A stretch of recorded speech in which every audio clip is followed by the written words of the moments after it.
Right away, give it back when it works. Yeah, while it's working. Okay.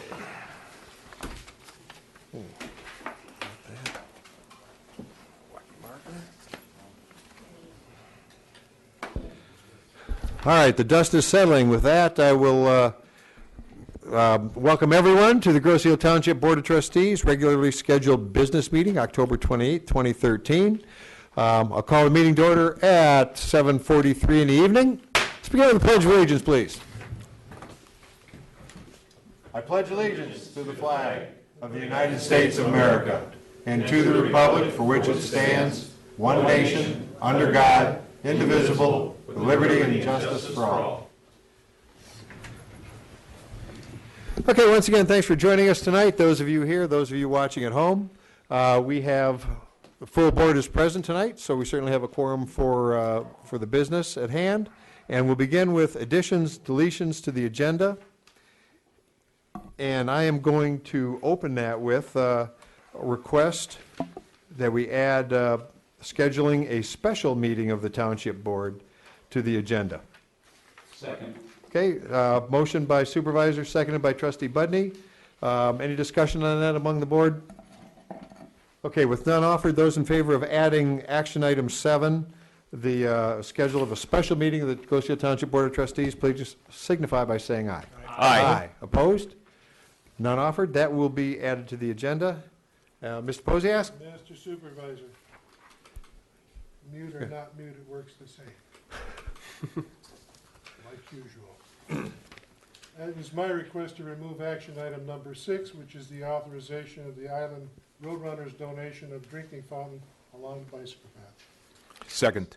Okay, I have a motion from Trustee Trustee Posiask, seconded by Trustee Malvesto. Any discussion among the board? Okay, with none offered, those in favor of deleting action item number 6, the donation of the drinking fountain, please signify by saying aye. Aye. Aye. Opposed? Okay, that will be deleted from the agenda. So we're removing action item 6, adding action item 7. We keep the numbers the same, do we not, Mrs. Gray? Okay. All right. Any other additions, deletions to the agenda? All right, with none offered, those in favor of approving the agenda as amended, please signify by saying aye. Aye. Aye. Opposed? None offered, the agenda stands amended. All right, at this point, I will open the microphone to public comment limited to items on the agenda. If anyone makes, we have taken one off it, but on the remaining items, if you'd like to make a comment, and Mr. Delphi is going to take the lead on this. Mr. Delphi, you do know the rules? Well, welcome back. Thank you. I'm Jack Delphi, and I live at? Jack Delphi, 10321 Loma Circle. In reference to action item number 5, I'm very interested in this project, and because public comment is banned during your discussion and your voting, I guess I have to present what I'm interested in now, the questions I have. Now, we residents were invoiced an assessment of $7,159 each on January 18th, 1996. The speaker is on now, that's good. For a new road. And at that time, I served on the Roads Committee, and we had a person in charge of signs, which was Mr. Clark, and we had somebody in charge of bike paths, which was me, and we had somebody in charge of road cuts, and that was Sarah Gilroy. And I'm concerned with our road in item number 5, and I see very little information about it right now. And I had asked 3 meetings ago, and I was told, we'll get back to you if anything comes up. Well, nobody got back to me, so I guess I have to come back to you, which I will do. Now, I hope people are familiar with road cuts. That's when they take a road and they have to rip a section of it out after it's up, and then they replace it and they throw the fill in there, and in time it does not come up to the surface of the road. I think most of us know that. We were concerned about it before. And Hickory Circle is an example, and I just went over there because they put a road in, 8 or 10 years ago, and within a year or two, they put a big road cut. It's 3 feet wide, and it goes across the road, and that's near 24431 Hickory Circle. I just looked at it. So I'm concerned that this may happen on Loma Circle. And so therefore, I have 2 questions. Number 1, on this project, when you come to number 5, I would like to know the what, why, where, when, and how of the project, because I know nothing. That's 5 questions, but that's fine. Jack, I'm sorry, that's 5 questions. Well, But I'm sorry. that's fine. If you want to call them 5, I have 6. Please continue. And the second one that I have, and I hope that's answered during discussion, will there be any road cuts? And the residents of this area want to know. So Okay. if you would cover that to your discussion, I'd be satisfied. We will. Thank you. Thank you, Mr. Delphi. Other comments on, comments on tonight's action items? Okay, with none offered, we'll move on to, consent agenda. Mr. Supervisor, I'd like to make a motion to approve consent agenda 13-128, which is the approval of the minutes of October 14th, 2013 regular meeting, the approval of the check register dated October 25th, 2013, and authorized to process and distribute payments through November 26, 2013. Support. Okay, moved by the treasurer, supported by trustee Budney to approve the consent agenda. Discussion among the board? Okay, with none offered, those in favor of approving consent agenda 13-128, please signify by saying aye. Aye. Opposed? None offered, the consent agenda stands approved. We will move now to the audit presentation. We just spent some time on parts of this. I'm going to let Mrs. Darzniak take over the microphone. Good evening. Some people will think this is dull. It's how we run the township and how we have extra eyes on our how we spend your tax dollars. So, we do take it very seriously. So, Mrs. Darzniak. Good evening. I am here to present the audit, and along with me is our auditor, Tom Monteleone. And at the end, he'll ask any questions. I'm just going to go through a brief presentation. The audit is completed, is filed with the state of Michigan.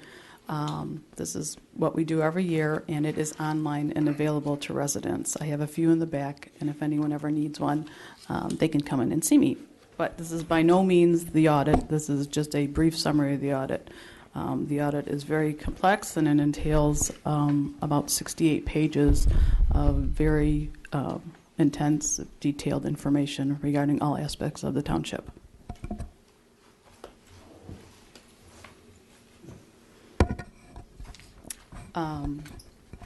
Basically, the audit was completed in accordance with generally accepted accounting principles, and I'll just read this because this is the independent auditor's report. This is what Tom represents, and this is what he puts on our financial statements.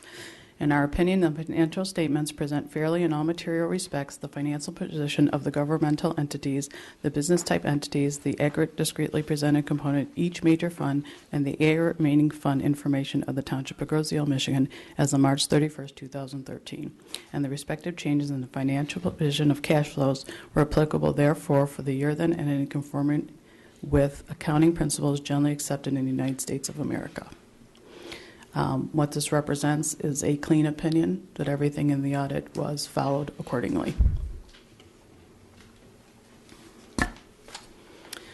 Just to go over some data of where we are and what has happened in the past financial year. This is our taxable value.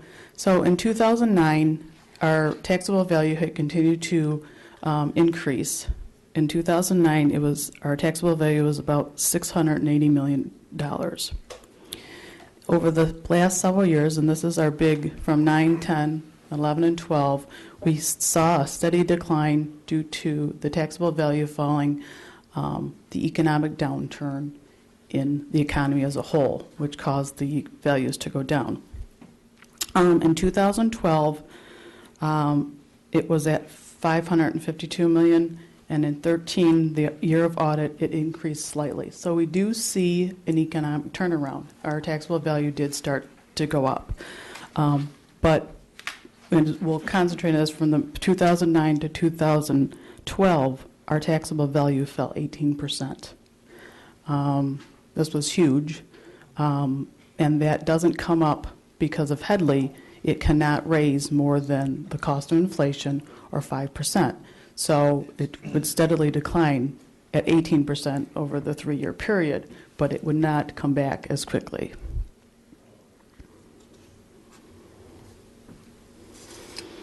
And we just did the total taxes. So if you do the total taxes of the average household on Groseal, which there have been stuff from sales, actually, that the taxable value, we had it at 100. We now raised it to 125 because sales are going up and the economy is turning around and the SEVs are going up. So for a average household of Groseal, the average taxpayer pays about $538. It's basically a third to the county, a third to the schools, and a third to the township. That map, here's this one, just shows it in a different light. If we look at the total township mills from 2007 to 2012, this is total township as a whole. It had declined in 2010 because the township board decided not to renew the open space or the fire equipment millage. Then in 2011, the open space was reinstated, as well as the additional 0.4 for roads. And in 2012, what had happened is the additional 1 mil for the police millage that passed. Just a terminology, the township board decided not to levy. Levy, We yeah. can't take I'm a sorry, voter that's approval. right, We levy. decided not to levy. That's correct.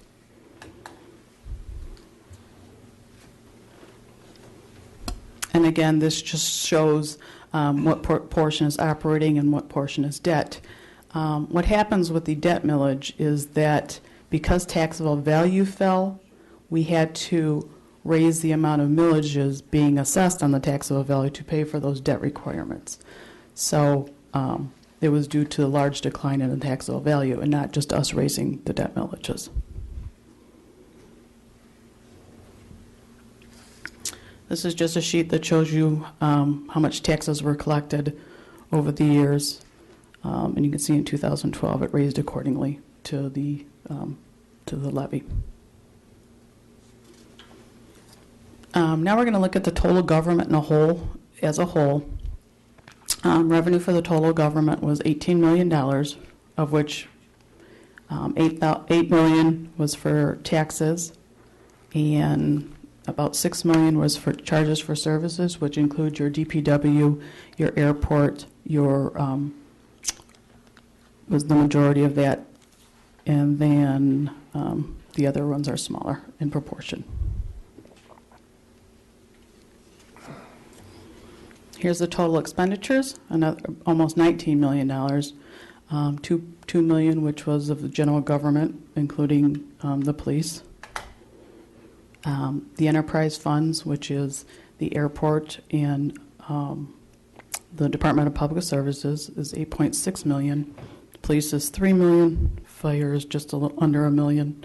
Debt service is $596,000. Recreation was $858,000. Roads 204, open space 721, because a purchase in open space was made this year, and other is $1.8 million. If we look at employee cost, this is the big thing. What are we spending on employee cost? You can see what's happened over the years is the first one is gross wages. So in 2009 we were at $3.5 million. 2012 it was $3.246 million.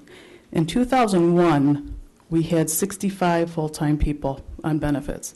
In 2012 we had 49 full-time with benefits. So we're down 17 people through the government. As you can see, for our pension, we have Basically, everyone talks about these unfunded liabilities for our health care and our pension.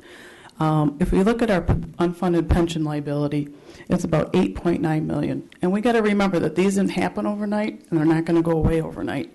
But our problem, what we have with the government right now, is we have 49 active employees who are on the pension. We also have 49 retired employees that are on the pension. So right now, we are trying to pay additional money annually so that we can catch up for this unfunded portion. And if I may, one thing that people also have to understand about the unfunded liability is it fluctuates That's correct. constantly because your earnings also go into that. So it's not just the liability that we owe. If we get more earnings, we'll have less of a liability. It'll be offset that way. It's not something that we necessarily have to come up with every dollar on. That's correct, yeah. It is an actuarial number that does change annually. Like I said, again, it doesn't go away. It didn't happen overnight. It's not going away overnight. But we have made some changes to get that, to reduce it. So all new hires that we have hired now, we're paying they still have a defined benefit, but it's not to exceed 10%. So the township will not pay more than 10%. So it's actually giving the benefit of a defined contribution because it's right now the township is limited to 10% for all new employees. We're about 67% funded in the state right now, and that's probably average across the state of Michigan. Most municipalities are in that area, so that is average. So our numbers are not outrageous. I think everyone came from the same spot and are trying to correct it where they can. If we go to the healthcare unfunded portion, the unfunded portion for healthcare was at $20 million. And recently, the Township Board has incorporated a hard cap. A hard cap is an amount that the state of Michigan gives to the township that is applied that we cannot pay more than a certain portion for health care for employees. So we're stuck to this hard cap. And what this hard cap did is dropped our unfunded health care liability just by changing that one thing to $15.8 million. Obviously, with health care, we don't know what's going to come up tomorrow, but currently we're under the hard cap, and we also haven't incorporated into our unfunded liability because that has just recently happened, is new hires after 25 years are cut off at health care at 65. So the board is conscious of these unfunded liabilities, and we're making changes as contracts become available, things come available to reduce these outstanding liabilities out there.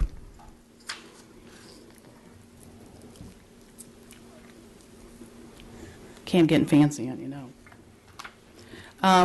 These are now, we're going to go to the whole government, we're looking at fund balances. Basically, the fund balance at March 31st, 2013 is basically cash in the bank. So we're looking at all the funds. At the end of the day, this is how much cash we have left over. The road improvement fund had just a little under $500,000. The open space fund has $954,000. $540 is for open space purchases, still available, and the $414 is for maintenance of open space properties that we've already purchased. Public safety building has about $59,000, and basically this is a funding source for the public safety building through cell tower revenue. So it just generates revenue, and they have like a pot available to provide any maintenance or updates that they need on the building. The drug enforcement fund has about $665,000 in it. The fire operating has $1.1 million. The fire equipment has $1.1 million. However, we just at a recent board meeting put about $750,000 to a new fire truck. So that will be going down shortly. Our next is the recreation department. Just want to bring this to your attention. Their fund balance is about $7,000. In the current audit year, the general fund had contributed about $60,000 to recreation to just maintain operations. So this is why the Recreation Commission has decided to put a millage on the ballot, because to avoid a deficit fund balance and to maintain current operations. Oops.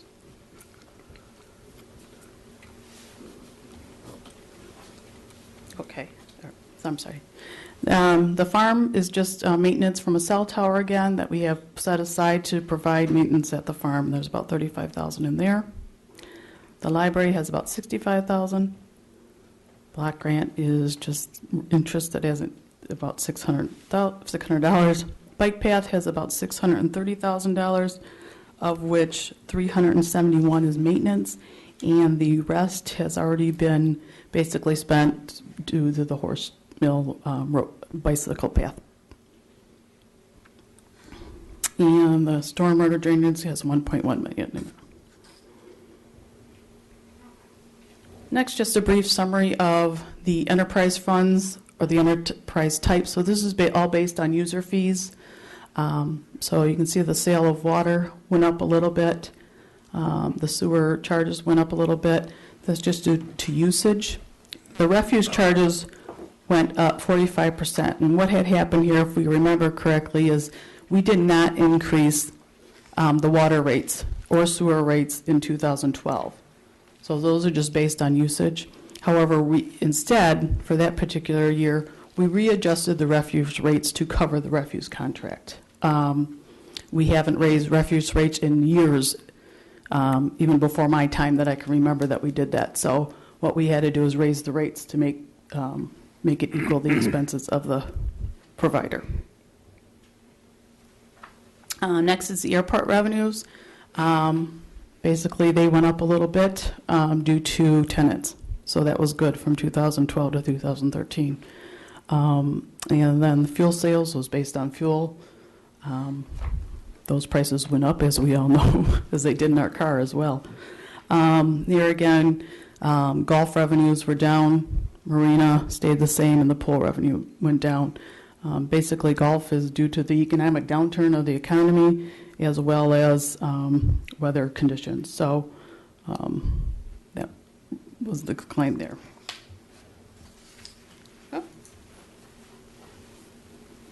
Next, we want to look at our long-term debt. This is a big number. Our total debt outstanding in the township is $43 million. And here's the breakdown of how they're done. The public safety building at 335, that actually is a millage, and it will expire in 2015. So the public safety building will be paid off in a couple years. Bond. The building authority, these are longer. This is the Township Hall. That extends out to 2025. Special revenue bonds are just those for roads and improvements. Those will be paid off as the assessments be done. Those will be done shortly. And this is the capital improvement bond is for the recreation facility for some capital improvements of the pool and a lot of things that were refinanced several years ago. And that will be done in 2017. So that will be coming off. Next, the business type activities. What these are for all the major water and sewer lines. This is all related to that. This is obviously the sewer separation project, which is paid for by a millage, and that will be expire in 2025. The Trenton Utility Authorities, that was basically a financing mechanism to, there's $6 million for water and sewer mains replacement. The judgment bond was also part of the sewer separation project that we just passed as a millage. And then the last two are, again, for water and sewer mains. So that's the big portion. As far as when we say general government, there's not a lot outstanding, but there is a lot within the water and sewer fund. And then the last one is the brownfield development. That was for the Macomb Street. And that will be paid off in 2019. So total debt is about $43 million. The amount due within the current year, or the year that we're currently in, is $3.4 million principal only. And then if we include interest, it's about $4.7 million. So there is a lot of debt out there, but like I said, most of it is from water and sewer, and obviously the sewer separation project millage. Is everyone still with me, or are they sleeping back there? Wake up, Woody. Yeah. Clock's ticking in. All right, now we're going to general fund. And general fund obviously is the most looked at fund, so we're just going to kind of go over a couple areas there. Property taxes is about $3 million. State share revenue is about $788,000. And if you look at total revenue for general fund was a little over $5 million.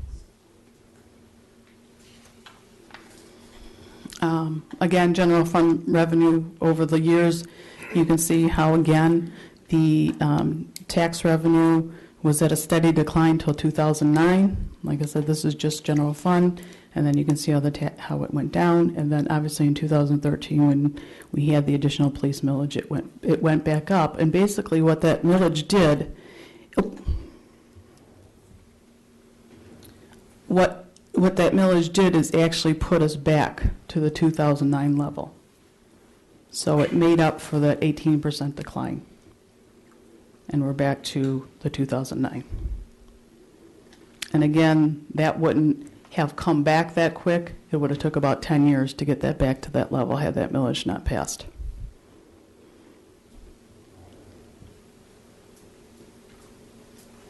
So again, just in numbers, you can see where we're at. Like I said, in 2009, our tax revenue for general fund was $3.3 million, and in 2013, the one we just collected was a little over $3 million. So basically, what that millage did is put it back in check.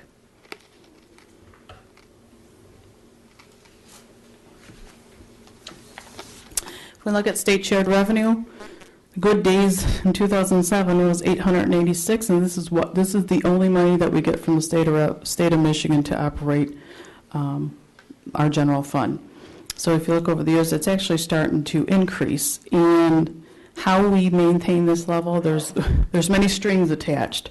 So to have our state shared revenue be at the ultimate levels, we have to follow Governor Snyder's EVIC policy, it's called Economic Vitality Incentive Program. And we hear that all the municipalities have to follow it, and it's made up of 3 components. It's made up of transparency, which if you look on our website, you have the Unitrix. Everything is there that you ever want to know about Groseal Township if you just want to take the time to look at it. And then employee compensation. So we're continuing to look at employees' compensation and finding ways to save, as well as the last component is consolidation of services. So we're always looking of ways to consolidate services with local municipalities. However, obviously it's harder for us because we are an island. So there's little things that we can share, but when we do try to come up with things that we can share. We're always looking. Ann, can I ask a question? Sure. What if we don't do one of those 3 things? How much does that affect us? Ours isn't as much as many communities. Ours is about $35,000. So if we don't, it's about $10,000. But we can still take the effort to continue and try to do whatever we can to cut costs and State keep shared revenue revenue. comes in 2 portions. There's Yeah. constitutional, which doesn't come under EVIP, Right. and then statutory, which is controlled by EVIP. And it's on a percentage basis. Right. If you do a real great job, you get 100% of the portion for collaboration. If you do a mediocre job, they might cut back 50% of that. Right. Ann's kept them happy. Yep, kept them in line, and we've gotten 100% as much as we're allowed, and we do keep up with that. Next is just the general fund by expenditures. Obviously, your biggest portion of your expenditures in general fund is the police department, which take up almost $3 million of the $5 million. The administration is $688, grounds and maintenance $188, the court $108, finance assessor $313, professional fees about $90,000, community development about $198, communication commission about $90, treasurer $171, and the clerk's $195. Again, we want to show you that if you look at the millages and our tax, we have not, the first time, if you look at our, obviously our allocated mill, which is the blue, has been there forever. That's what we're allowed to operate by. That's what we're guaranteed. So that's been there forever.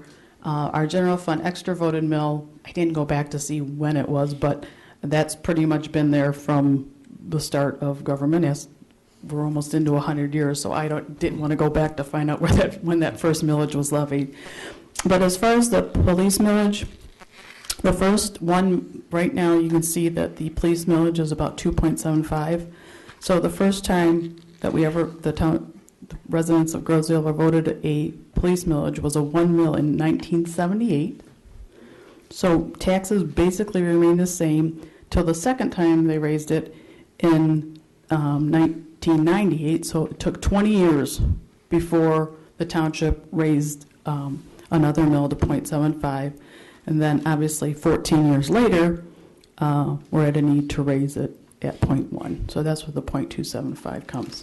Well, those have been the only changes in general fund millage basically in the history of the township. So it's not the millages that we're doing, it's the SEV that fluctuates, and of that we have no control over. That's guided by the state of Michigan. So, and then over the years, you can see the property tax revenue versus police expenditure. Obviously, we're concentrating on police because they take up the majority of general fund. But you can see the property tax, which is all that is available to the entire general fund for all the administration and all the departments that we just discussed. In prior years, the property tax revenue was greater than the police department. However, in 2012, we saw that this decline here, that the actual expenditures were more than the entire property tax revenue of general fund, which is what the concern was. And what the concern was is to go out for an additional millage that passed. So now it puts us again back in check with 2009. You can see that these expenditures have gone down, but it basically put us back in check. So here's our general fund. It's our revenue expenditures and our fund balance. So obviously we're concerned as general fund that what the fund balance is. So in 2008, 2009, it went up. In 2010, it went down. 11 went down. 12 went down. And 13, actually, we had success again. So due to the millage increase, we ended up with a $93,000 gain in general fund. So if you look at the numbers, so it's the first time, again, here's that decline. In 2009, we had excess revenue of $140,000, and you can see over the next, for operating gain or loss, there were some different transactions that happened because of the bridge and the write-off of Water's Edge. But so in the last 3 years, we had stable negative revenues over expense. I don't want to say negative fund balance, but and then in this year we actually reported a gain of $93,000. So our general fund balance went up to $2.9 million. That's where we are today. Any questions? Or you any questions for Tom? Crystal clear. Come out. Crystal clear. Mr. Buddy, do you have a? I hesitate, but I do. And I preface my question only, as Ann's worked with me, she knows I like accuracy. And something caught my eye in the management's discussion and analysis. Now, who is that from you, or is that from Hungerford, from Tom? Well, actually. We respond to it. So. Do you have a page number? Page 3, management's discussion and analysis, bullet number 5. And my question starts before that, because in coming up with our millage, for the Recreation Department. I tried very hard to find out what exactly they needed so that we could pose the millage to fit the need. The statement in this document says the township is going to propose, as they have, an additional recreation millage in November of 2013 to prevent the shortage from happening in the future. And my question is, how do we know that? Because as I sit here today, I still haven't received any information to show how much they need. So making that statement, I'm assuming they do have that information now, and I would like to know why I haven't seen it or the board hasn't seen that. There was a transfer, and there was, at the study session, there was a financial documents that had that number as the number, and that's when you guys were debating. Had what number is the number? .375, which was like 2.8. That's what we agreed on. That wasn't documented. That's what we came up with. That's the number the board agreed on. Based on the transfer, based on the $60,000 that we transferred over, based on the bond payment that they could absorb, that general fund would not have to, and based on an additional $20,000. It was written out, and that's what that number, that study session came to. I know. I know what the study session came to, and I know what was lacking in that study session, and I see this as if we know now, and I'm just wondering, what do we know now that we didn't know then?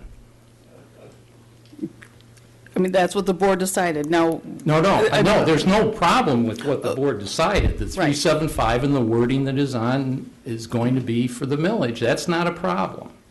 based on simple calculations, that will eliminate the deficit in the 5-year projection that was provided at that study session. Okay, Do you know what, you can show me that tomorrow. Okay. Or All right, Do you know what that millage will generate, the .37? it was like 208,000 or something. So it wasn't approximately 208,000 what you were short in? Sure, right, and with additional funding for maintenance. We assume some capital improvements, some Right. repairs, some maintenance Correct. that we would need additional funding for. We'd either have to pay for it now or sometime in the future, or close down a portion of rec. And that's what precipitated the It left it question about, yeah. of how much do you need? And that information was never provided. And that's why I'm asking it now, because according to this statement, it evidently has been provided. Based on the 5-year projection, it left about $70,000 for me. I mean, Now, remember, the Right. board can always decline to levy the entire .375 mils. So we won't generate any more funds than are required. That's our upper limit on levy. Correct. We can and often levy less. Right. What if it's more? We can't levy more. No, If not it's- levy. What if the expense If is the more? expenses are more, then the board decides if we want to. And because according to the statement, this is going to prevent it from being more. And I just wanted to know how they came to that conclusion. maybe, I mean, that was a general statement. We can revise it, obviously, and, It was, Jim, it was just our best guess as to what we needed. We decided as a board to levy the .375. I was there. I know what we did. And the background behind it was, that was our best guess to get recreation operating in the black again and have some additional funding Right, available right. for the capital the repairs, the deferred maintenance, the capital improvements we knew or could reasonably project we would have going forward. Obviously, it's not an exact science, but as we did this in the mid-year review, and we brought this to the board as we were putting our levies together, best we know, we don't know for sure. Right, I Hoping. think, if I may, I don't mean to put words in your mouth, but I think maybe Mr. Budney's frustration is coming from, if I recall, that meeting was that there was going to be some sort of documentation forthcoming from Mr. Rooney and Ann, or just Mr. Rooney, that would explain the replacement schedule or a maintenance schedule, so that we would have a little bit more information as to where these funds are going. And there seems to be kind of an assumption as though we know for sure that we're not going to need any, further funds, when in all reality, we don't know. And even if we did have the schedule, it might exceed that, but at least we've got a plan in place. I do expect to see a capital improvement plan, and that will, again, addressing Right. the deferred maintenance, the things that we need to add, fix, replace. Yeah. The classic example is the fire department and our DPW both doing excellent. We know where those dollars are going and pretty much when. And I'm sure we can do the same thing for rec. And I will feel better about it too, Jim. Okay. Where were we? Was that, I'm sorry, does that, That's good enough for that for now. I also have another question, and it was in one of the letters, Okay. and it deals with the DPW. And it was concerning taking a physical inventory, which they did. If I read the letter correctly, and this is dated September 30th, 2013. That's the letter I'm Right. referring to on the second page. Action taken. It indicates the physical inventory was taken as of March 31st. And I'm just wondering, has anything happened since then? From the prior year, we had just handwritten paper with amounts on it and that. So the number we're talking is, I'm guessing 60 to 80,000 of parts that are stored somewhere. So this year, what we did is I actually put it on an Excel spreadsheet. So now all you can do is plop in the numbers, and we were guessing on when we did it this year. For time-wise, there's one DPW person that's taking this inventory. There's, like I said, between $60,000 to $80,000 worth of money. It's over a $5 million budget. It's not super material in nature, but we understand that it needs to be done. So in the prior year, it was a handwritten papers. So this year, we actually put it on an Excel spreadsheet, but our costs were estimated. So instead of looking up every part, we just guessed $35. So he actually counted everything. So now we have it on an Excel spreadsheet, so the extensions can be done. But he was estimating costs. So this year we plan to actually do a physical inventory and actually go through the invoice and find an exact cost of it. So that will come off. I don't think that our computer program you would buy it. I mean, you may or may not, and they may want to consider it some type of inventory financial software to do it. But like I said, the cost is $60,000 to $80,000 of parts that are out there. We just need to keep getting it more defined with actual cost and actual numbers.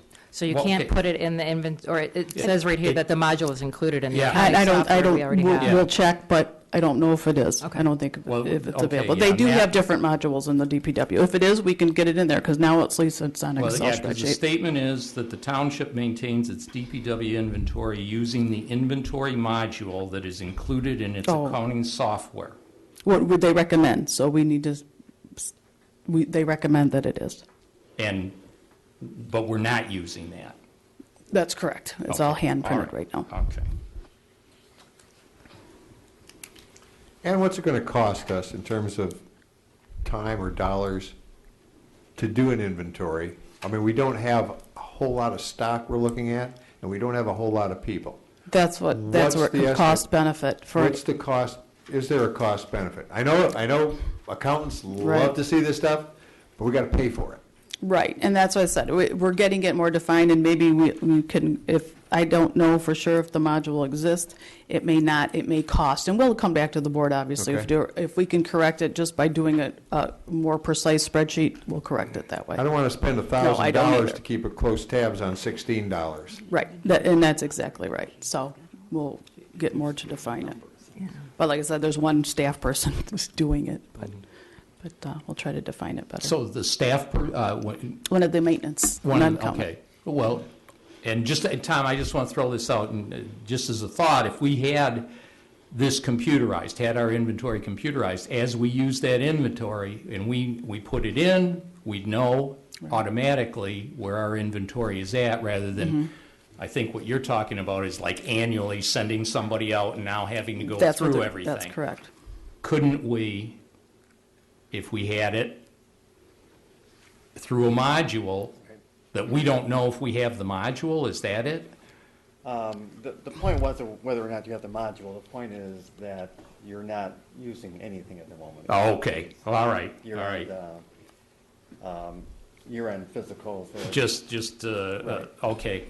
Right, All and right. I just want to clarify, this is not our general fixed assets. We do have complete detail of our fixed assets on a computer software this is program. inventory. Right, this is inventory, this is just And- inventory. and I don't want if- people to if- think that yeah. it's anything else. Yeah. It's just parts that are in the Well, garages. it's not just parts. Parts are It's parts. Yeah, Parts. well, they're evidently important enough to Yes. mention in here. Yeah, This is the parts that the DPS pulls out at 2 o'clock Right. in the morning and runs over and does the emergency fixes underground and Right. et cetera. that's correct.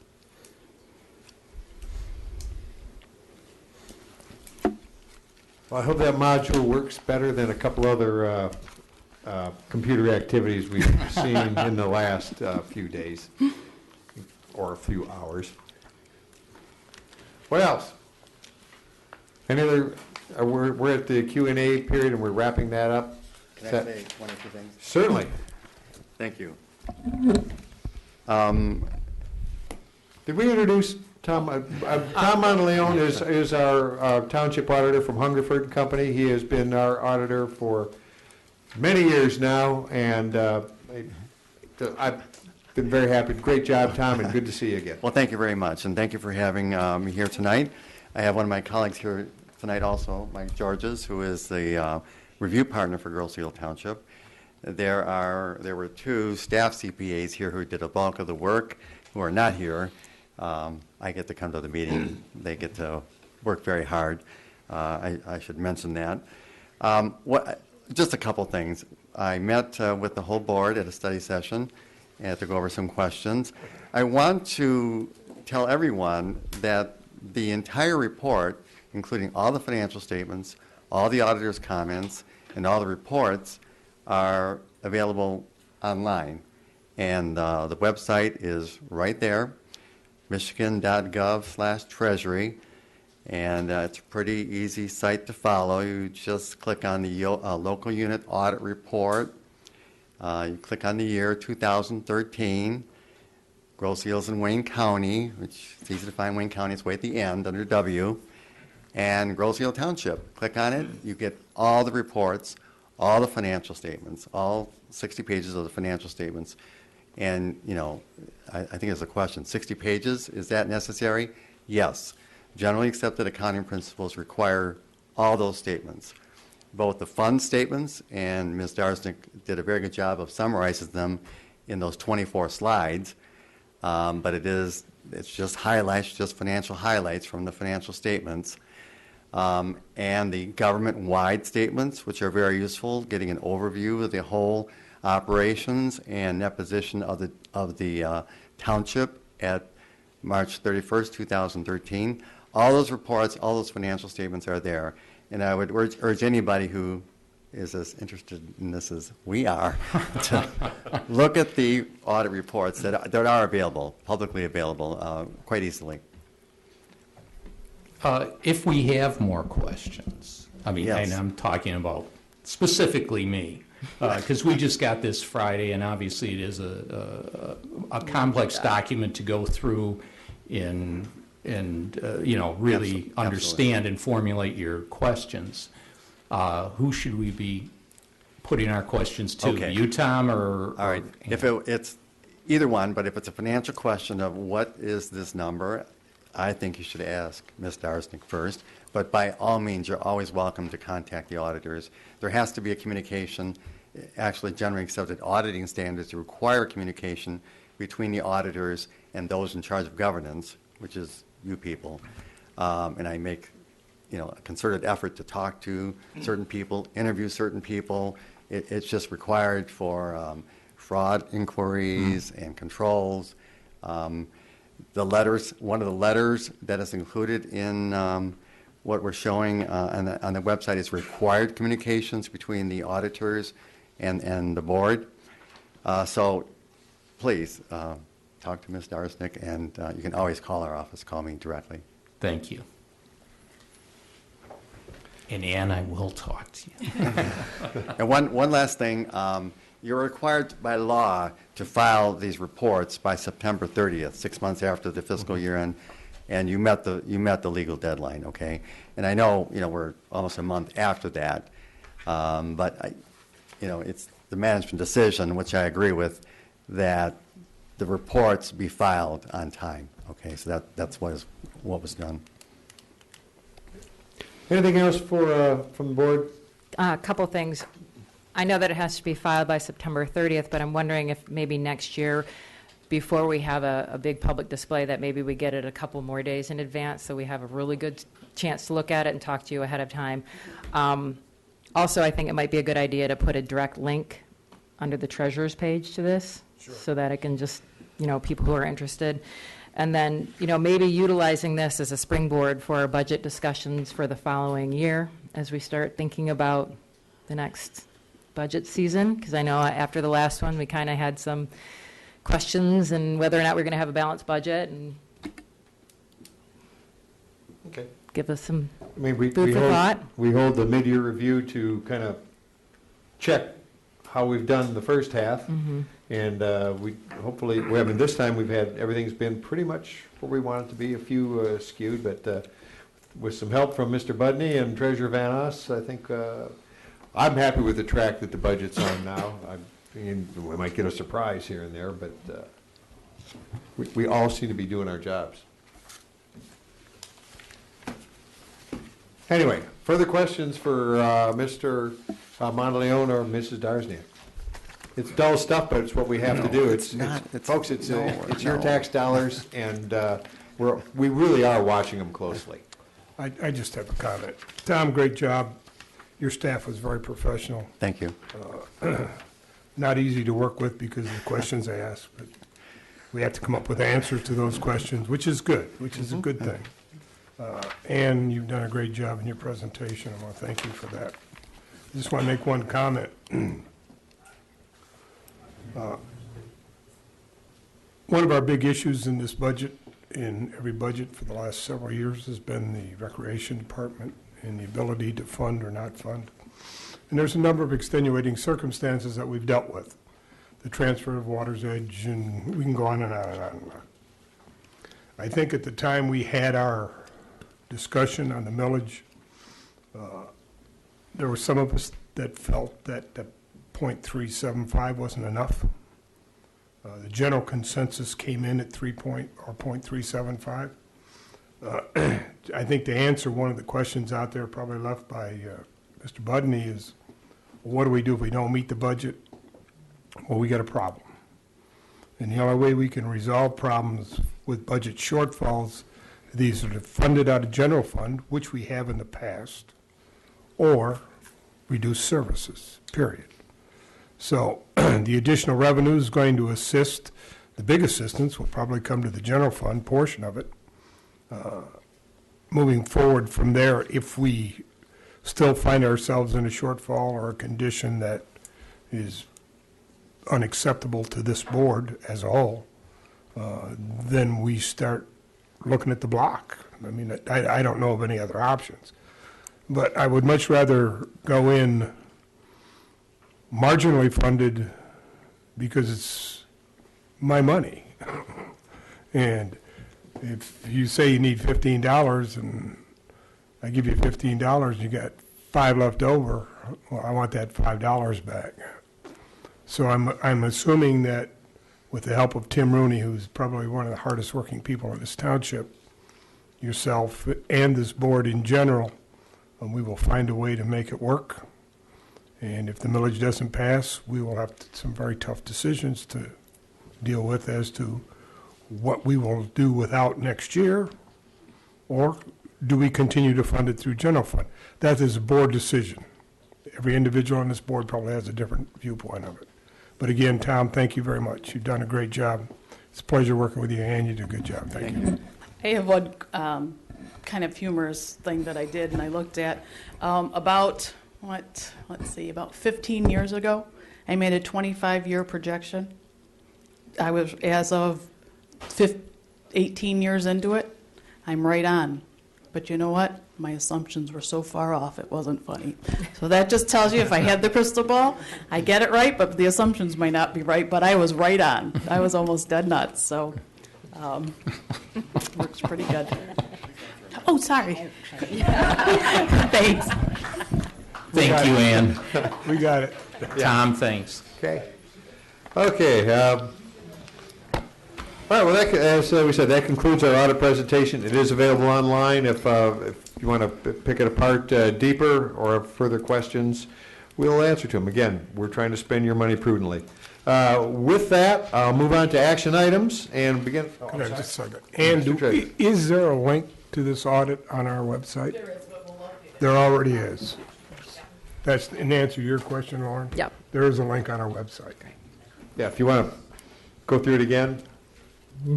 Good. Well, yeah. You really have to go through one page by page to understand the nuts and bolts of how we run this township and you know what we're doing with your tax dollars. It's involved. It's not fun, but it's just part of the job. Okay. Now that everybody's scared to death of audits, action items, Mr. Malvesto. Mr. Supervisor, the action item title is Smart Funding for the fiscal year of 2014.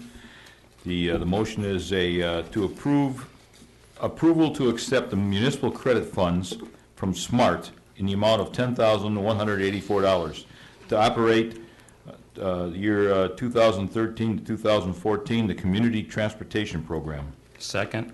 Okay, moved by Trustee Malvesto, seconded by Trustee Budney. Some background and information on it, please. Tim, would you like to say something, please? Bringing up the expert. Thank you. Back in the mid-1990s, there was quite a few people come to the Township Board. There was no transportation program specific to the island, and SMART service wasn't real solid getting across to the island or anywhere. They built the program up over the last couple decades, mainly because of a millage, and that millage is .59, which would cost Roseville $300,000, but the board was smart enough to opt out. And we take $10,184 of municipal credit funds, and that's revenue sharing funds that come from the state of Michigan to a 4-county area, about $2 million. This year, we put $9,990 of rec millage towards it, which wasn't planned in '87 for that, but it would cost us about $20,000 to run a van service this year. If we would have stayed in the millage, but the board was smart back then, it would be $300,000 a year. So you can get nitpicky with it. So this year was kind of a down year for the van on ridership. 401 people rode it. If you looked at the total budget, you'd say, man, that's probably a waste of money, $50.30 per rider. Is it the $300,000, which would be $748 a rider? And then you take what we used on our own millage, and it comes down to $24.91. That's administration, the van, the driver. So I think we do a pretty good job with that, saving money. Yeah, but if you don't want a van service in a community of 11,000 with a lift, Yeah. I don't think that's wise. Tell us where this van service goes. Yeah. And so people understand, and you know if they want to assign value to it or not. But give it some examples of where this van takes people. It takes people to their medical doctors. It takes homebound seniors. Actually, sometimes we'll actually go get the groceries for them. We have one person that's regular part-time that knows the people, that trusts the people. We don't let anybody get into those vans that our community doesn't trust. But it's doctors, errands, on and on, even hair appointments, because there's no way the family's not around. It also delivers Meal on Wheels? Yeah, that's a separate program we fund through block grant, and that's from like 9:30 to 12:30 in the morning. And then the van service is 12:30 to 5, Monday through Friday, but we went basically 4 days this week, or this year, trying to save some funds and then get the people used to a shorter schedule because of funding. Tim, this $10,184, is this less money than we received last year? No, it's identical. They were going to cut it, and then I think some things happened at the state where The legislature said, no, we can't, even though that the millage is there for most of the communities that use it, they're still getting their share of that 2 million, whatever. It's based on population or something like that. Is the amount we get, the 10,000, is that tied to what we spend at all, or could we get the 10,000 and not spend a dime, or? No, we have to match that. Yes. We're being asked in this a motion to accept the mutual credit funds from SMART. It's actually from the state, but the SMARTs are regional and they manage those monies when they come into the local area. So we would What like, happens if we don't approve this? we'd have 9,000 to run a van. We don't get the SMART funds. Right, yes, we really do need it to operate the short schedule that we do run on, and I think it's important to have a, I'm a little confused on the necessity for a motion to accept. Does this 10,000 opt SMART out of something? Or would they be required to furnish us something for this 10,000? that's all we're able to get since we opted out of the millage. The .59 mills, which would cost Groseal 300. I think they've had 2 millages renewal, and Groseal said, no, we don't want to be a part of it. Woodhaven is not part of it, and I think maybe Gibraltar. I guess I still don't understand why we're approving to accept these funds. We've done it for the last, Do they get a benefit from us taking these funds? Would they have to put a bus over here? no, they would not put a bus here. It's to help people that decided to, it's to help communities that opt out of the millage. There's some money the state would give us to be able to still run a transportation service locally. The only way we can get the smart millage is if we paid, the voters voted for it. And that's like a 3 county-wide vote, and it's passed a couple times. I guess I'm having a Yeah, difficult Tim, time. aren't we really, we're approving the contract with them? Yes, so you're approving a contract to take the 10,000 to add to our match to run a program year-round, a van program for people that need the transportation. In lieu of having a smart. In lieu of having nothing or going to the nothing, smart or having millage, a yes. smart, that Yeah. little mini smart bus Yeah. coming over to the island, But they wouldn't come over because we opted out of the because millage. we opted out of that Correct. village. And that's a So we're not- .59, which would So- be 300,000 locally that our residents would be paying. Yeah. The board twice said no. I think it was Yeah. twice. So evidently, SMART has, for people who who aren't opting into the millage and have the SMART bus come around and do this, they will give you money to operate your own bus. Yeah, they're required by the state to do that. Okay, Some of that. okay. Even though we're not part of the millage, that the state sets aside that $2 million for our region for transportation as a shared revenue. And what's left by the time we get it is $10,184. And then we match it with our rec And millage. so what we're doing is by approving this, we're accepting their numbers Right, yes. with yeah. no form of audit. We can't, of the 2 million, if we were. Oh, they supposed- give you detail what the formula is. That's just, I mean, I don't have that tonight, but I could get that formula for you, how they determine the 10,000. All right. So the state subsidizes SMART, right? We opted out of it. Right. So in order for us to pick up Correct. a portion of that subsidy, we need to match it in this grant. So Right, but we don't have anything that tells us where this 10.8 comes from. It's whether it's enough or too much, or you have. How they determine that number, no, yeah, I could get that And for you. it's just by a formula, whether it's too much or not enough, Right. they don't really care. That's all they're giving That's out of us. our hands. Right. There is no way to vary on that. Here's the formula. I'm sure Here's the Woodhaven total. with their population might be Yeah. maybe 17,000. Right. Something like that. And Tim, this money is Interesting to strictly have for that the on. operation of the service. What's that?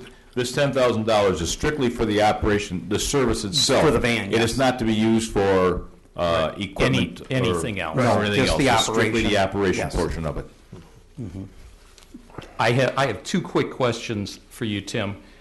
We received in our packet a memo, and it's on the back of the proposed motion, and I was just wondering who actually wrote that memo.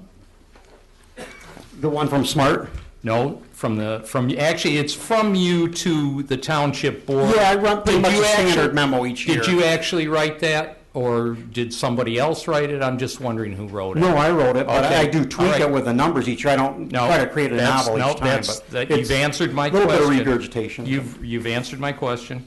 Thank you. The other thing I'm wondering about is if you're satisfied, or if everybody actually is satisfied with the SMART contract and letter, more so the contract itself, which is your last, or the, SMART, it starts out with a letter, then there's the contract on the next 2 pages. Is everybody happy with that? And what I'm looking at, again, I know I'm terrible at this, but darn it, we're not a charter township. We're a general law township. And this thing's got charter township throughout, and nobody cares. No, I always kick those back, either with it lined out or get them reprinted. And that's why I asked the question. Now, before it gets signed and sent back in. Yeah, I'll call that Melissa will be Hightower. cleared She's up. been there for several years as their main rep. Is anybody telling them that we're not a charter township so they don't send it to us I this confess way? I didn't. I should have, but I didn't. Another question that could be asked, would it make a difference if we are in the funding if we are not a charter township? It's just a question. That's something worth looking into, and I will, yes. Well, with that, now that's something I had not considered, if the formula is different For a for general. charter Yeah. versus a general law township, That would and make a that's something we might want to know going forward. I'll call her tomorrow and get back. I'll send a memo to the board tomorrow. When would this need to be turned Well, in? yeah, Tim? what's the timetable on this, Tim? I think we still have time. A lot of communities, because of staffing, are behind on a lot of these type of. but Okay, Yeah, they let's- give us. We've got good records. We follow through. We've been doing it for quite a few years. They'll trust us. So we're We not can going to approve stand the losing it confirmation. Can we if we delay don't do taking a this? vote? Is that the? Well, one option is that, or we could, as the treasurer recommended, approve pending. Pending confirmation of the township language. Okay. Yeah, I mean, what's Yeah. in our budget's already the $10,000 anyway. So Yeah, I mean, really, there's no it's- budget amendment to it. I mean, it's just going to have to come back to us Right. again, so I'm not sure that's, unless there's a problem. I think we can approve it with, pending. Pending. Conditionally? Yeah. Okay. Yeah, I'll get that information right back to you. Yes, please. Other than that, other questions, comments for Mr. Rooney? Just one last thing, Tim. What is the current age of the van that we use to provide the service? 2003. So it's it's probably got around 100,000 miles on it? Yeah, it's very close. It's, I think, 97,000 right now. Yeah, I think most of the van service, if they do opt out, they come out of their general fund. We take ours out of our. But my point is, we have been providing the service for quite a few years. We're not frivolous. We're not driving brand new Escalades to provide the service. This van's been around for a while. I will It admit, does- the only 2 new vehicles we've ever had besides hand-me-downs were the ones we got through Block Grant. But it is a valuable Those are service the only to 2 since a segment of 1987. of our community. Yeah. Yep, no, we watch it, we keep it going, it's, we Thank you. try to maintain it, and somebody helps us with it. And we have an absolutely wonderful individual running this One of the van, best. providing the service. Yes. Yep. So with conditional approval then, further questions, comments? I dare not. I think you just have to have Jim, who accepted the second on the motion, accept the commissional. I accept. Okay. All right. Then, with conditional approval, request the township, the Board of Trustees approve conditionally municipal credit funds from SMART in the amount of $10,184 to operate the 2013 through 2014 Community Transportation Program. Those in favor? Signify by Aye. saying aye. Aye. Opposed? None offered? Motion carries. All right. Action item number 2. Mrs. Smith? Thank you, Mr. Supervisor. I would like to make a motion based upon the recommendation of the Festival Commission to approve the appointment of Bridget Hurst to the Festival Commission for the term length, October 28th, 2013 to August 1st, 2015. Support. Okay, moved by trustee Smith, supported by trustee Budney. Some background, in fact, Ms. Hurst, you see what we do to our guest speakers. Would you like to introduce yourself to, oh, come on. It's part of the induction.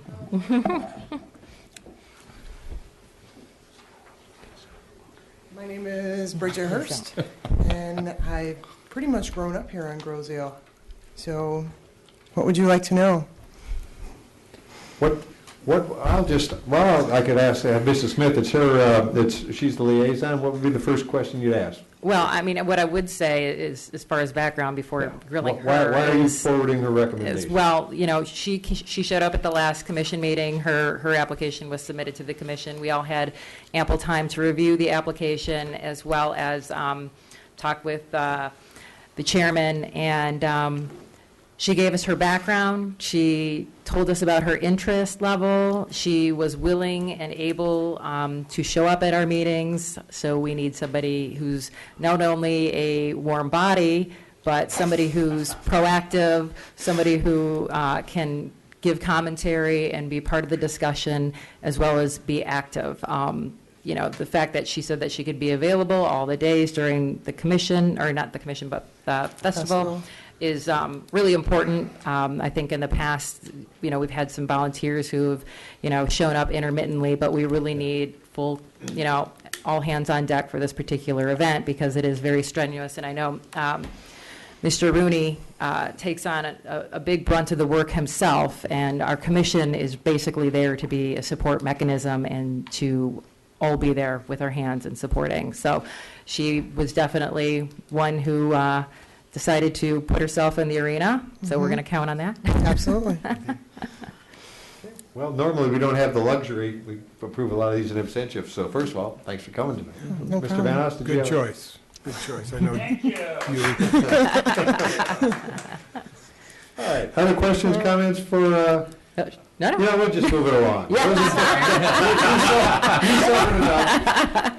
Okay, those in favor of approving, based on the recommendation of the Festival Commission, approving the appointment of Ms. Bridget Hurst to the Festival Commission for the term length October 28, 2013 through August 1st, 2015, please signify by saying aye. Aye.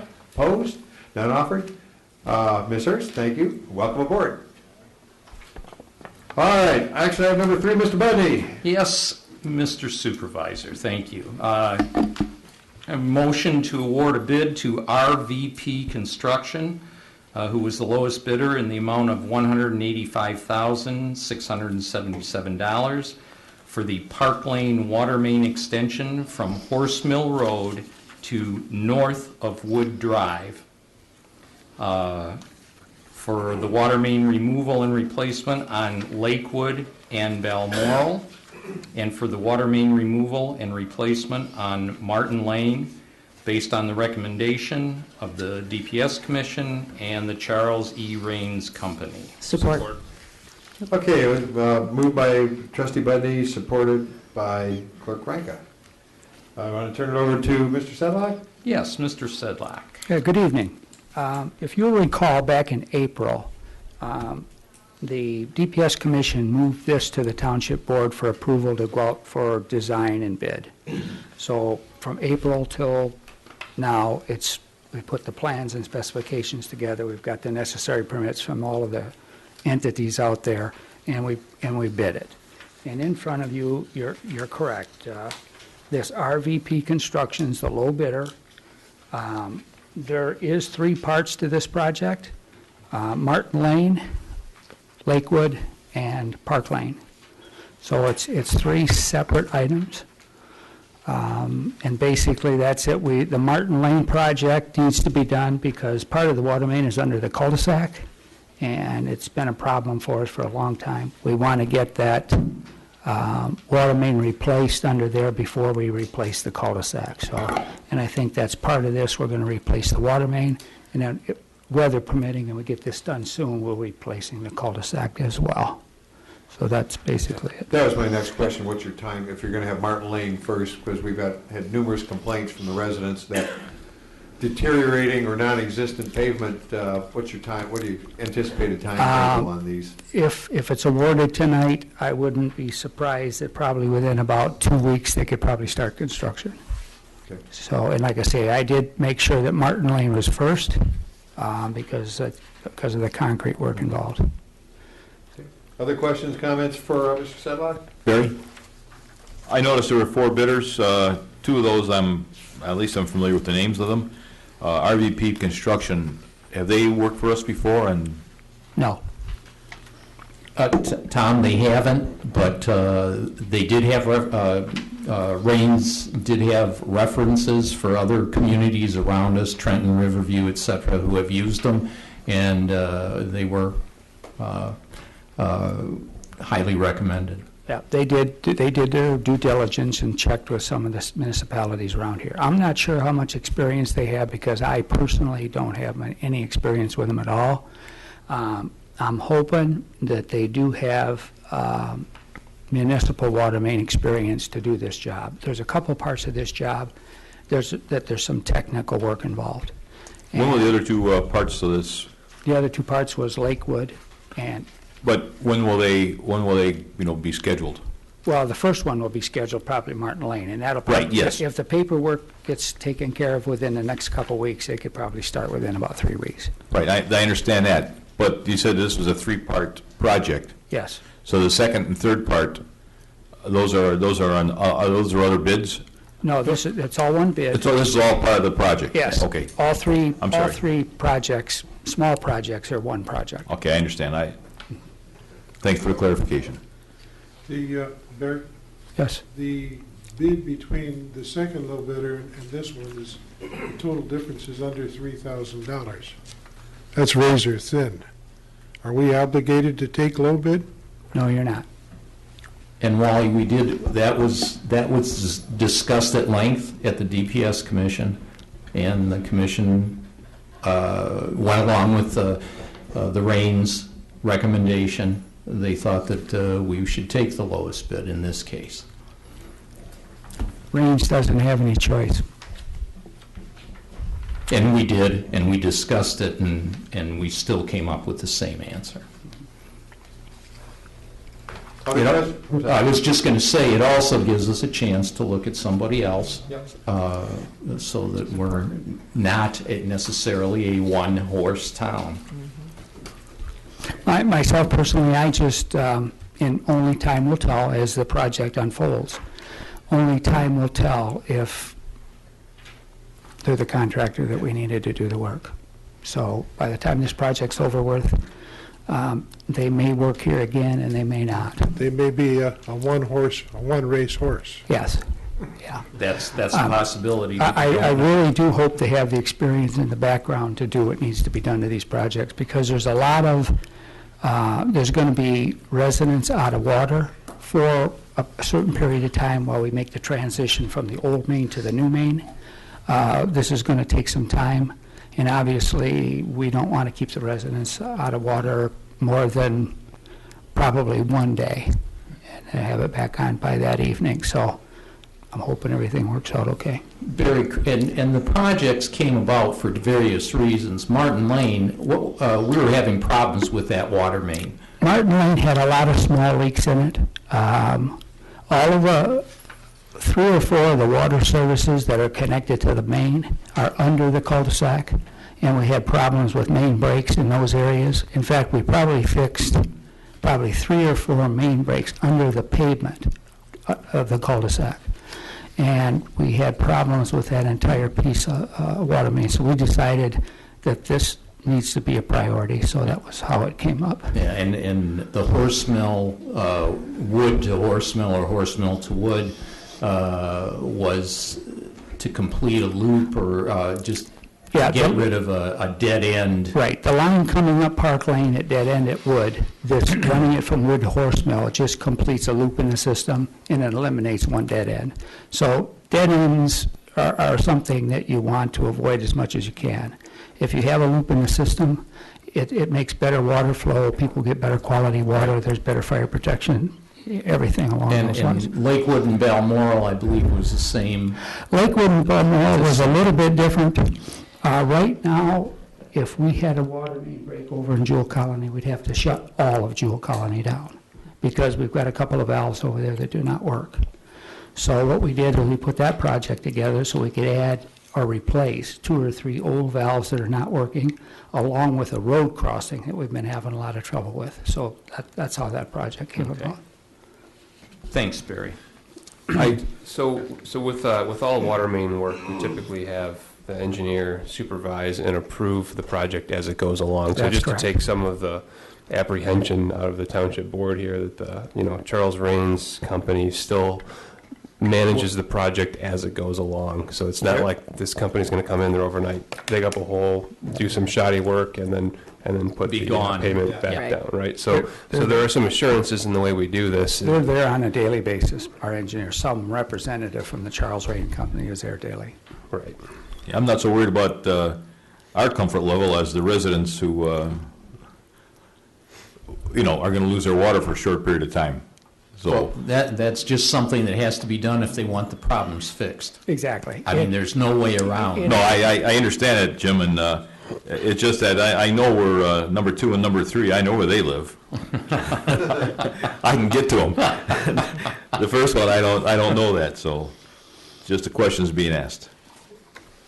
All right, other questions on this bid for Mr. Sedlak? All right, I do have one other question, and so as far as the engineering work goes, and as far as doing the repair work to the satisfactions of the Charles Rain Company, I'm fine with. One question I do have is from a safety standpoint: how do we know what safety standards the new company follows? It's written into our contracts that they must follow all MIOSHA approved standards. They must adhere to the Michigan Motor Code for signage. So it's all in the contract. We can't force them to do that, but it's in the contract that they must comply with those things. And if they don't, MIOSHA is probably going to be out here and talk to them. But we don't have any liability when it comes to that. We hired them to do a job. They're supposed to comply with all the rules and regulations that the state puts down. And if something were to happen over there, it's not the township's responsibility. Barry, there's bid and performance bonds required. Yes. Okay, then our issue is done here. other questions, comments? Just a comment, Mr. Supervisor, I'm still uncomfortable with having an unknown with a 1% difference. Okay, And you'll know where my vote will be. duly noted. Other questions, comments? All right. With none offered, those in favor of awarding the bid to RVP Construction for the previously discussed water main removal replacement projects, please signify by saying aye. Aye. Aye. Opposed? Nay. Okay, we have a nay from Mr. Posiask, but the motion carries. All right, Mr. Budney. Yes. Next motion. Motion to authorize funding for the cleaning and televising and to make the required repairs of the subject storm sewers leading to Frenchman's Creek. That drain the drainage in the vicinity of Rucker and Meridian area based on the recommendation of the DPS Commission and the Charles E. Rains Company, and award bid to, I believe it's Deutsche Environmental Services, who were the lowest qualified bidder in the amount of $92,100. Support. Okay, moved by trustee Buddy, seconded by treasurer Van Oss. This, very quickly, this came about because of the heavy rains that we had this past summer, and we had a lot of problems in the Rucker Road area, a lot of communication with the residents in that area. Certainly even had some news media out here because of that. We've been into talking to them and looking into the problem, trying to come up with, if in fact there was anything that we could do at within a reasonable cost to alleviate the problem in that area. And this is the beginning of doing that, and I'm going to turn it over to Barry to expound. Yes, what we're doing is we have two storm sewers that run from the Meridian Intrepid area to Frenchman's Creek. One of them goes down through the Airport Commerce Park on 3rd Street to Lexington. It comes up Lexington, crosses the street, and ends up in a chamber over in this particular area over here. The other one comes through the pond. The pond drains through the system here, comes through Township Hall, and ends up in the same place. Now, the one that's working, that we're actually going to clean and TV both of them. I think there's probably 9,000 plus feet of cleaning and televising that we're doing. So that basically, the line going down down 3rd Street to Lexington is a 24-inch line, and the one that's come through the township is a 36-inch line. Now, were these left over were these installed by the Navy? Yes, the Commerce Park one was. Okay. This was stuff I think that was put in at a later date, the 36. But Mr. Budney's right. We had some serious drainage problems over in the Rucker Meridian area, and that's what brought this forward. The DPS Commission reviewed it, and I think the estimate from Raines Company was about $100,000 to do this project. So we went out, we sent RFPs out to 3 companies. One of them was, I don't know how he put his bid together, but it came in so low that he called us and told us to pull his bid. So we did. So that left the 2 remaining bidders here, Advanced and Deutsch. Now Deutsch, we had a pre-bid meeting in which Advanced and Deutsch both came to. We were going to bid it at a certain date, but we delayed the bid because they wanted to do a little bit more exploring, wanted to get more elevation shots, a little bit more information about the sewer itself. So we delayed it for a week or 2 weeks. So during that time, during the exploring stage of the system, there was a change that needed to be made, and it was sent out to the bidders as addendum number 1. Of course, the one that was real low and called us or asked us if we would throw their bid out, they didn't include anything. Advanced Underground did not respond to addendum number 1.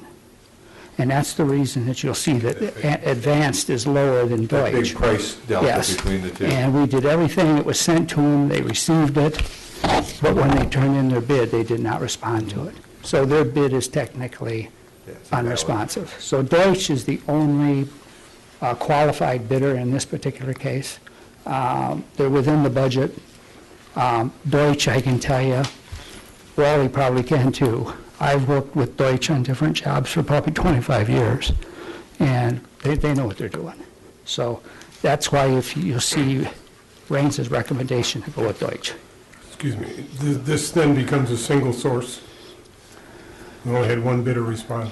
Well, we had 3 bidders respond, but two of them were deemed not responsive. It's a single bid, but it comes out as single bid. It's not a single source.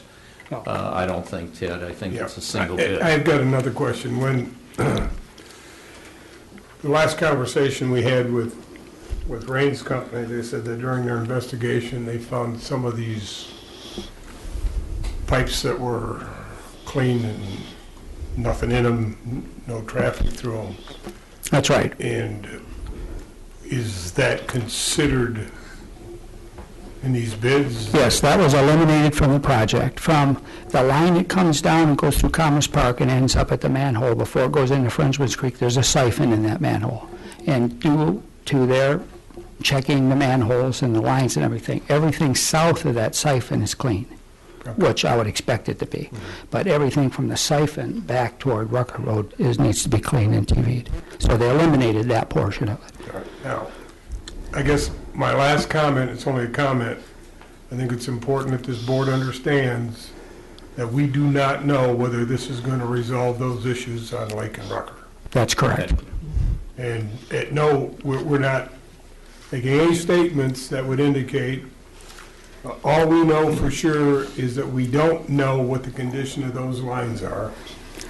And we have a lot of hope that it will help the condition over there, but this is not being done to eliminate that because we don't know that it will. You're I exactly think the board needs to know that. You're exactly correct. And if we clean and TV these lines, and we have another 4-inch rain, those yards are going to flood. Sure, sure. There's no way that you're going to avoid it. Well, hopefully we'll be able to drain them quicker, but Yeah. It may go down quicker, but it's still going to take some time to go down because of the siphon. I mean, it just got kind of tied together Yeah, with it Lake did. and Rucker, and that's not the issue here. Right. These storm drains need to be cleaned. We don't know what's there. There's a lot of issues with them, or maybe a lot of issues with them. But this is in no way tied to the Lake or Rucker flooding. Exactly. We're Yeah, it's hoping not it'll going to be help. necessarily an answer, Right, yes. right. I want to clarify so that everybody, just so there's no doubt in anybody's mind, this is not a sewage issue. No. This is stormwater runoff, because sometimes we start throwing the term storm sewer interchangeably. This has nothing to do with sewage. This is just stormwater runoff. That's correct. Other questions, comments from the board? All right, going twice. All right, with none offered, those in favor of authorizing the funding for the cleaning and televising and to make required repairs of the subject storm sewers leading to Frenchman's Creek and awarding the bid to Deutsche Environmental Services, please signify by saying aye. Aye. Aye. Opposed? None offered? That motion carries. On to number 5. And this is one we did have comments on from Mr. Delphi. Yes, we should be able to address those comments. And I We will, will address those comments. and I will use some latitude and invite Mr. Delphi to, if you would like to continue to participate, If you Mr. want, Delphi, you can If he wants to just give me his pick up, questions. I'll well, cover just it. take a seat near the podium and we'll open it up to you at the appropriate times. Mr. Mr. Buddy. Dolphy, to answer one of your questions, we're not doing any road cuts. Oh, you spoiled the You surprise. spoiled the surprise there, okay, Let well, me get the- no road cuts. Let me get the motion first. I think you suffered enough. All right, motion to authorize the Charles E. Raines Company to prepare bids for the Loma Circle storm drain cleanout based on the recommendation of the DPS Commission. Support. Okay, it's moved by trustee Budney, and I will go with seconded by trustee Posias.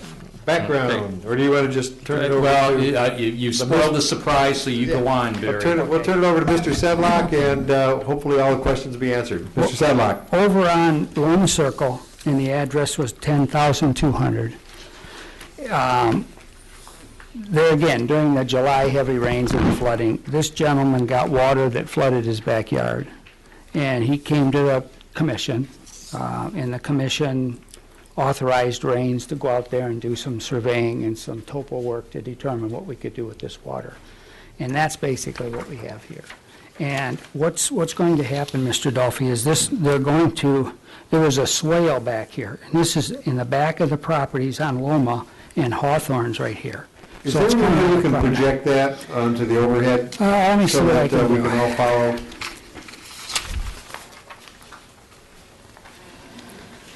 Or maybe not. It's actually better up on the TV. I don't know what it's like at home, but, well, oh, that's. Okay, that's what the water was like coming into that gentleman's It's house. still- yeah. I'm lost.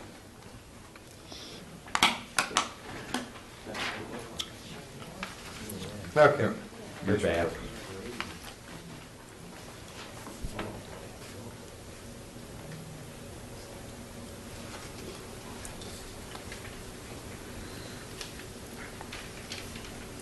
Okay, what we have here, I'll try and point to it.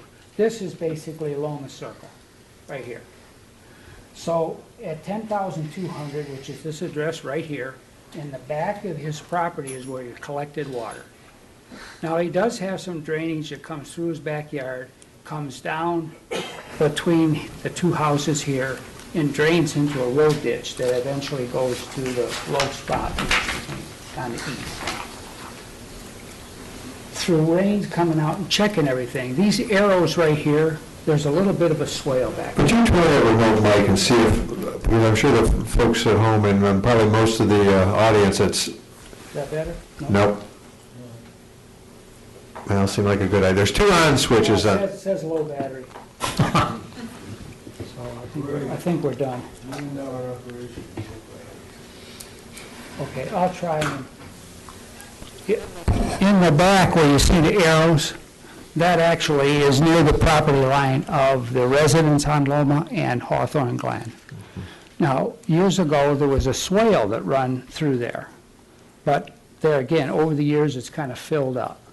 And Rain seems to think that if they go back there and they clean that swale out a little bit, and to get the water to flow east to a lower area on Loma Circle, that will alleviate the problem back there. And that's basically what's before you tonight, is trying to get the authorization to go out for bids to cure this problem.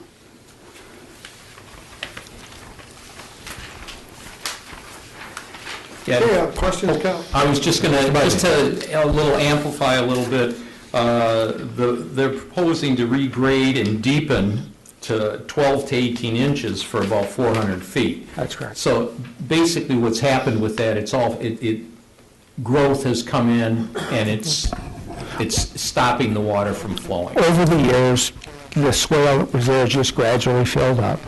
And from the left of the photo, that's probably where the area would be that would be about 12 inches deep. And as it went east, it would probably get a little bit deeper.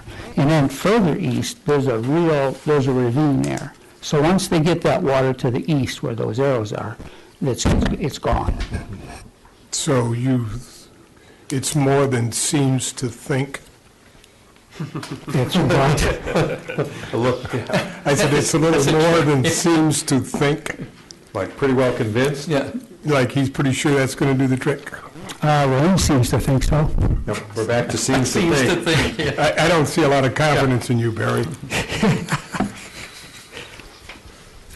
I was told that, a resident had his basement full of water. Yeah, that's what I He heard. was on vacation and his basement was full, which is a very serious problem. But apparently, it looks like you're not going to get on Loma Circle. You're not going to cut a big groove across our beautiful road. So if that's true, then it answers my question. Only in front of your house, Jack. I'm going to go back to my original question. Did we do topos? Are we pretty sure, or do we know this is going to resolve the issue? I believe it will, yes. Because it's going to allow the water that collects at 10,200. Is he going to do out. topos on this prior to issuing bids so that the contractor knows what he expects? Exactly. We are going to make water run down. We're Right. going to allow water to run down. In fact, before they do the work, there'll be cut sheets involved, so they know exactly how much they got to cut. I just don't like seems to think. Well, Yeah, I'm not sure how old the topo is, but there's a topo map in the Yeah, so- package. yeah. One of the things that, Jack, I'd like to mention, that house that you're talking about that got the flooded basement, that was on West River Road. Yes, I know Yeah, that, but yeah. It's still a flooded house. Yeah. It's still a flooded house. Now, I talked to the county about that. They told me when the leaves got off the trees that they were going to come and do some survey work themselves and put a plan together to correct that. Okay. So they're assuming some of that responsibility, I would assume. No cost, but some of the responsibility. Kind of. You know the county. Yeah, all right, thanks, Barry. Okay, other questions, comments for, Mr. Delphi? we know what, where, why, how about when? Got to bid it out first. It'll probably be a spring project. Spring project. Okay. Thank you. All right. I think the last chance, questions, comments for Mr. Sedlock. Okay. All right, we've done offer. Those in favor of authorizing Charles E. Raines Company to prepare bids for the Loma Circle storm drain cleanout based on the recommendation of DPS Commission, please signify by saying aye. Aye. Aye. Opposed? None offered. Motion carries. To the DPS Commission, Mr. Sedlock, thank you. Hopefully, we won't face that debacle again. Flooding and whatnot, ever again, maybe. All works well. Okay, I'm going to introduce action item number 7. And I'm petitioning the board to authorize scheduling a special meeting of the Grosse Township Board at Township Hall, 9601 Grow Road, at 6:30 PM on Wednesday, November 13th, 2013, in order to approve the revised 2013 Township winter tax levy as determined by the election held in Grosse Township on Tuesday, November 5th, 2013. Okay, moved by Supervisor, seconded by Treasurer Van Oss. Based on what you, the voters, tell us, if you approve or deny the millages, is what we bring up to Wayne County for the winter tax levy. And we have a limited window to do it. We didn't have a regular business meeting. So statutes allow us to schedule, the board to schedule a special meeting for just such contingencies, and that's what we intend to do. Just some of the background on a special meeting. The agenda has to be posted no less than 18 hours before. Again, it is a special meeting. There are different constraints.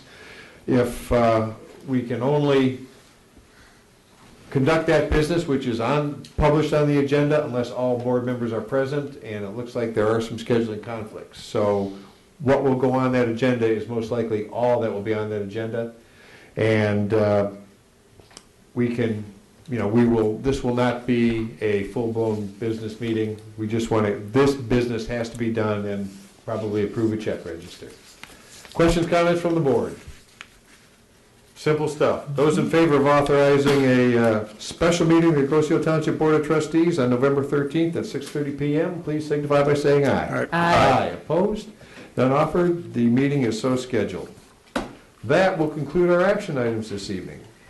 Step to the clerk's report. Mr. Anka.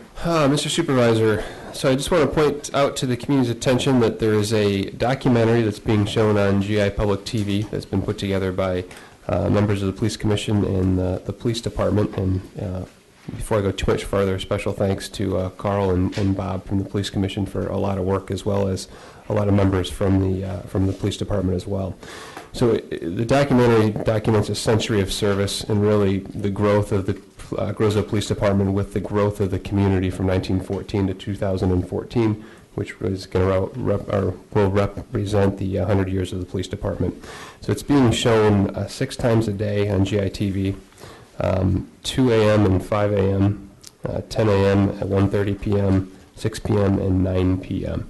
So it's an excellent documentary, provides some very historical data, and maybe Mr. Zalasko or Carl Bletcher can come up at the end of the meeting and give it a little more. Well, actually, maybe you can come up right now and describe it real fast. Mr. Bletcher is chair of the Police Commission. Welcome back to the microphone. Thank you, Madam Trustee and gentlemen of the board. Eric has indicated that it is the 100th anniversary of Grosse Township coming up next year.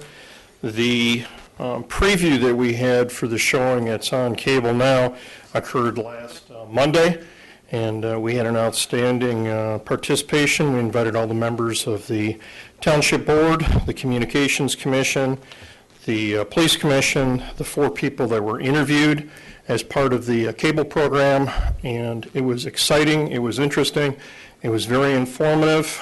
I know that a number of the board members were able to come. Those that couldn't assured me that they had a conflict, I think somewhere in Florida. Others had business engagements they couldn't get out of. But the general consensus is that it was a very good program, a very good evening for everyone. It would not be fair to judge the program just by the amount of work that went into it by Mr. Zalasko and the people that actually in the department that worked, without looking at the Communications Commission, Ms. Smith as liaison. We had Kathy Walker, who is the chair of the Communications Commission. They gave us a tremendous amount of support. We appeared before the commission some 3 months ago, told them what we had in mind, wanted to move forward with it, and they made a dream possible to become a reality. It is a very good program.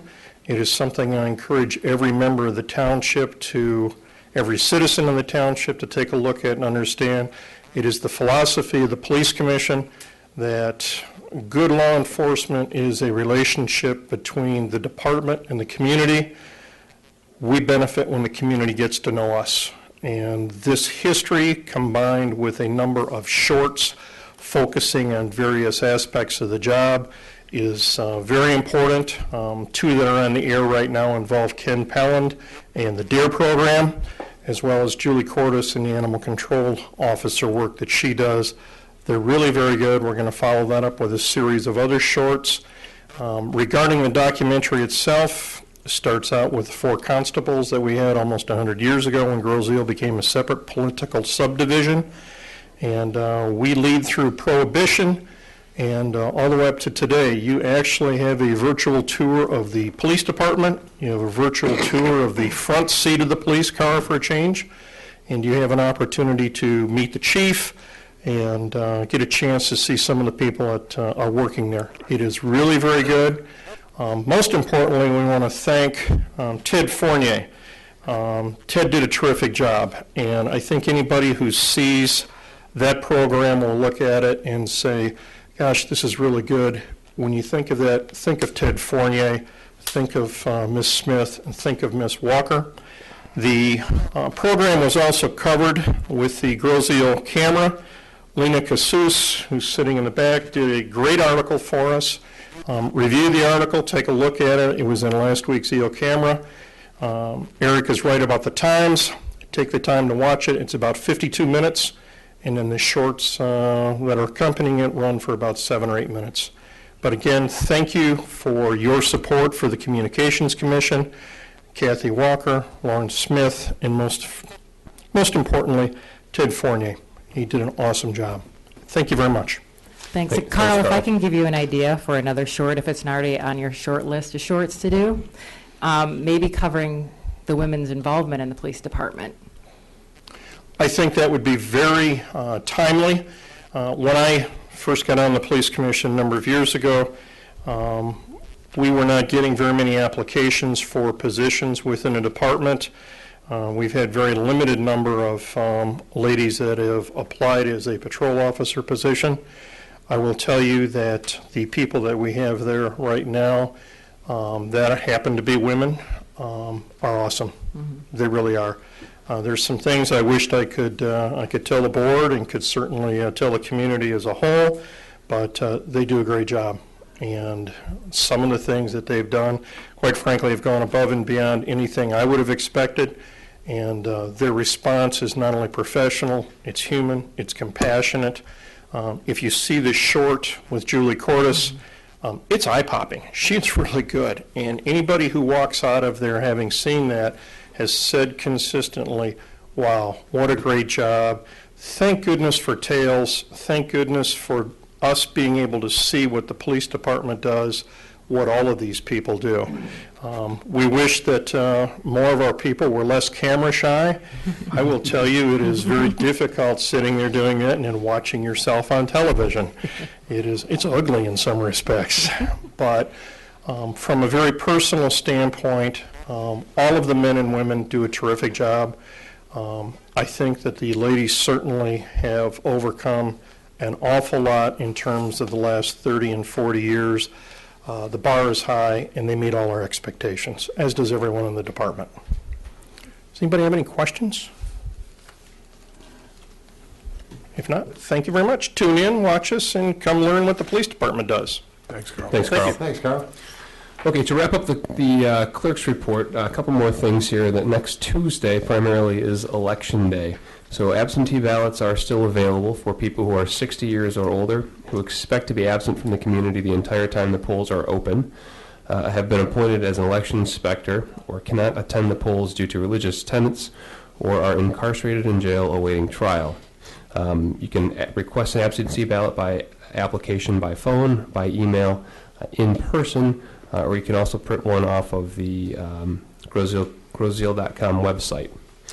Michigan law now makes it mandatory for absentee voters to show valid picture identification when picking up their absentee ballots in person.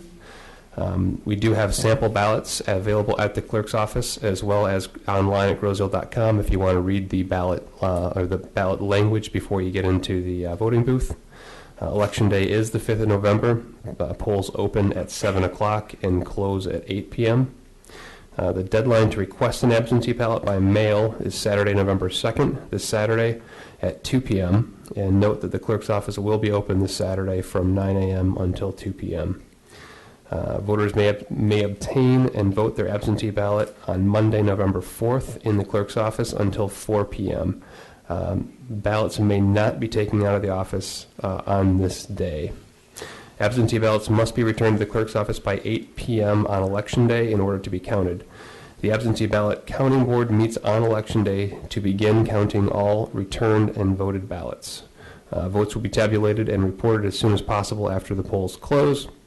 And voters going to their precinct on Election Day are required by Michigan law, MCL 168.523, to present valid photo identification in order to receive a ballot. Those registered voters whose names are on the precinct voter list but who are unable to provide photo identification are allowed to sign an affidavit of identity in order to receive a ballot. Voters without identification who refuse to sign the affidavit of identity will not receive a ballot. So Election Day next Tuesday, clerk's office is open this Saturday, 9 a.m. to 2 p.m. That's it. Okay, thank you, Clerk Branca. Moving on, Mr. Treasurer. Thank you, Mr. Supervisor. The investment report for the month of September shows that we had $20,716,886 invested in various accounts.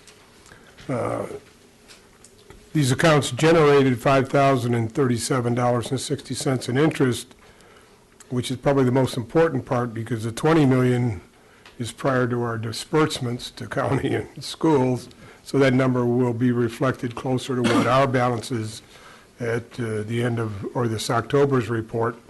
But 0.21% interest is about 3 points higher than it has, 0.3 of a point higher than it has been. So it looks like it's moving in the right direction. 2013 summer tax bills are now past due, and we continue to collect the summer tax payments with a late penalty as of November 1st. A 3% penalty will be assessed. Late payments will not be accepted at the local banks or credit unions. Please call or stop by the office for any penalty amounts or inquire online at grosseal.com. I have a detailed financial report. As I said, this report does not reflect all the tax disbursements which will be going out. They already have gone out. If anybody's wondering what's going on at the airport, I believe it's the EPA is drilling for oil or something out there. One of their projects. It was interesting, I guess, one of the foreman of the job said that once they got through 9 inches of, or 12 inches of concrete, which they thought was only going to be 9, he said it's all clay. Well, you didn't have to drill to find that out. We all know that. So I think what they're looking for is it's a environmental study of any aftermath of the airbase, and I think they do that on a regular basis. This thing's been going on for 20 years or so. So that's all I have. Okay. Thank you, Mr. Treasurer. We'll move on to trustee reports. We'll start with Mrs. Smith. No report. Mr. Posias. Like usual, I have a lot. First of all, the bike path, horse mill. The horse mill path is well on its way to completion. All of the major work has been completed, and even the intersection is looking really, really nice. I'm certain that we're going to be open there. I'm not sure it was opened yet today. Didn't see it. Didn't go down there today. But when I was there last, it was ready for a wear course on asphalt, and the drains were in place. Repairs on the rest of the bike paths are essentially also complete. I will be walking both prior to completion and acceptance to address any remaining items, and one of those items that's an issue is the apparently excess amount of downed trees that are left alongside in the open space area. We will have to address those one way or another. Regarding Grosvenor open space, lots of path repair through the bird sanctuary. A group of volunteers got in there and spread a ton of chips and did it really, really nice. You want to take a nice walk? Take a walk down that path. Dump the junk. I'm not going to take any thunder away from Mr. Woody Clark, except to say that Woody is a jewel. It was a soggy Saturday, but it was a steady Saturday, and you can tell the rest about that when you come up, Woody. I don't have a report yet back from the e-waste collection, but we were steady, and I know that the township took advantage of getting rid of some of their vintage equipment, no longer used. I expect to hear or see something about a woodcutting event, and because we don't have another township board meeting before the 28th, you may wish to spend a minute and tell us when you're going to do it, Woody. The final item I'd like to just mention is we took an item off the agenda as an action item this evening.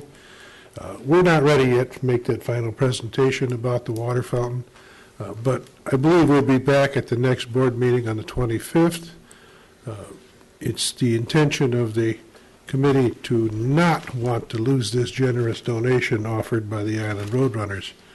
And hopefully we'll be reporting of a way to fund the balance between the cost of purchase and installation and the shortfall.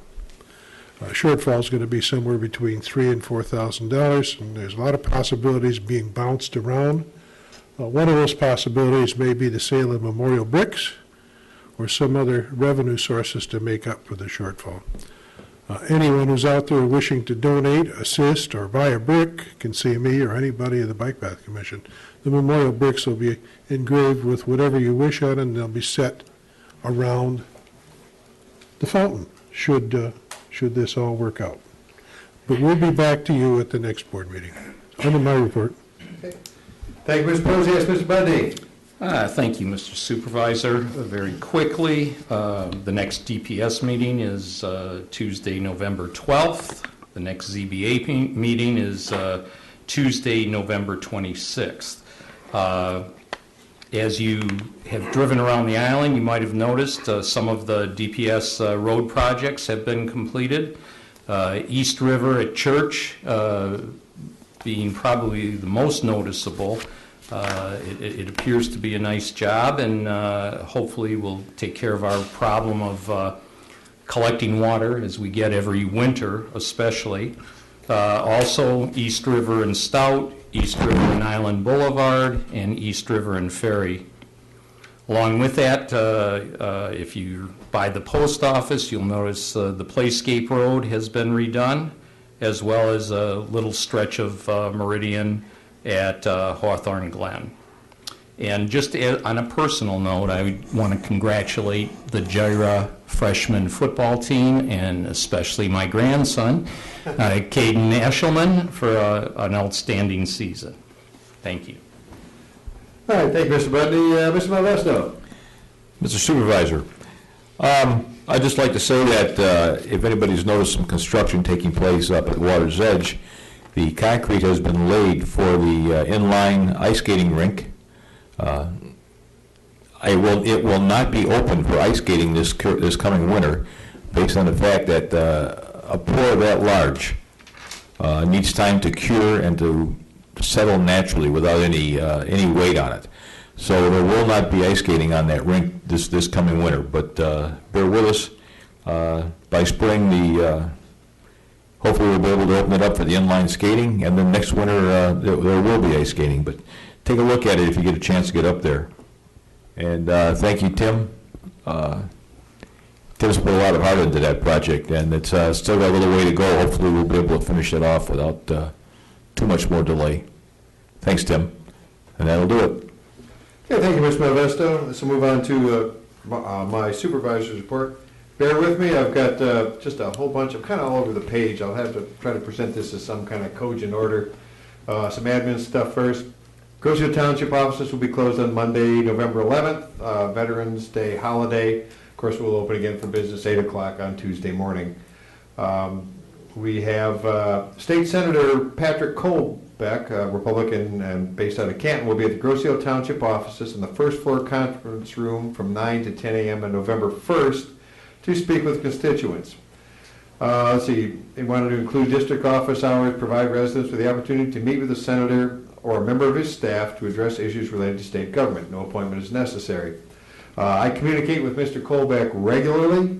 We have some issues, paving, road work are big on his list, and again, we're trying to get some answers on that. There was one misquote in the EO camera. Patrick Colbeck does not represent Grosse Ile. We are not in the 7th district anymore. We got relocated to the 1st district, who is State Senator Coleman Young II. But Senator Colbeck has never lost interest. He likes the inputs we get. Again, this is Michigan, we're all taxpayers, we're all residents, and he likes our input. So he will be here, and stop by to see him. He's working hard for us. Let's see. Okay, moving on number 3, admin. Halloween, Thursday, October 31st, 6 to 8 p.m. Please, please, please drive carefully. It's getting dark earlier. It's supposed to be current forecast. It's supposed to be raining that evening, make it more dangerous, if you will. So please be careful. We know they're going to be out there, and there will be plenty of them out well past 8 p.m. So I know we're always careful. Please be extra careful that evening. Let's see. Other activities going on. The Southern Wayne County Regional Chamber of Commerce holding a Downriver Regional Branding Workshop. Okay, the old mindset of Downriver was smokestack cigarettes and very few high school diplomas. Unfortunately, there are parts of Michigan where that mindset, we haven't erased that. And it's time. I think it's a great place to live. When I was flying for Federal Express, I could have lived anywhere in the world, and I had guys who lived in France and lived in Maui, and why did you choose Michigan? I love it here, and I love being on the Detroit River, and I think we have a lot to offer. So this is on November the 7th from 8 a.m. to 5 p.m. There's a couple of workshops, there's lunch. Mrs. Smith will be there, I'll be there, and the invitation was offered to a whole list, but the short version is anyone interested in promoting Downriver is a great place to live, work, and play. There is a $20 fee, and if you would call the Southern Wayne County Regional Chamber at 734-284-6000, anybody on the rotor there will take your name down, and you can pay at the door if you can't schedule beyond that. But they do need to know how many seats are set up, and it will be held at the Wayne County Community College District Downriver Campus Education and Performing Arts Center, 21,000 North Line Road, Taylor, Michigan. So if you're interested in promoting Downriver, want to have a piece of that pie, business, realtors, homeowners, to promote Downriver and hopefully impact our property values, that'd be a good place to attend. Better stuff, well, not better stuff yet. I get 3 or 4 blight reports every week. We look into all of them. Some have some substance, some don't. We are working on it. I want to start out by thanking Mr. Budney, who is jumping in, reviewing a lot of ordinances. We picked up ordinances here and there. Unfortunately, a lot of them weren't vetted against some other ordinances. We have some conflicts. He's working with Mr. Gray, Mr. Assorti on sorting those out. It's all part of the overall project, getting the ordinances that you want and enforcing those ordinances. Some places where I don't see us changing it too much is you can't store your boat in front of your house. You can't store your trailer in front of your house. Move them, get them parked. I will be asking this board for guidance on a chop date where we will go from education to enforcement and what the enforcement schedule will be. But, we've gone for decades without enforcing them, and the place is starting, we just need to clean up. And no other local community that I'm aware of allows that to happen. So expect more emphasis on that. Another event, better topic. Annual meeting of the Grosse Ile Nature Land Conservancy will be held from 10 a.m. to 2 p.m. November 2nd, that's a Saturday, at Centennial Farm. Conservancy members will be reviewing progress on a variety of projects that were undertaken during the year and their plans for next year.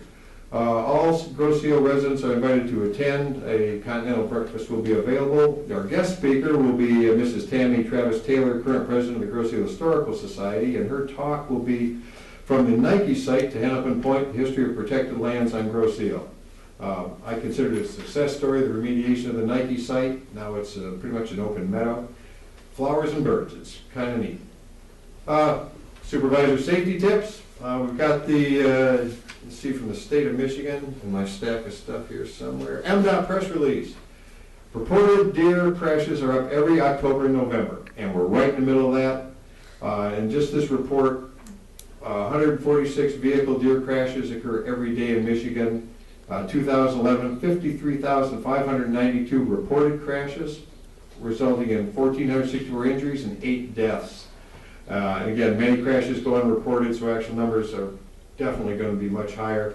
Usual, say, you know, if you see one deer, there's probably a couple behind them, expect them to do something unexpected. We had, I believe, 28 reported last winter, 28, or is it this year, Chief?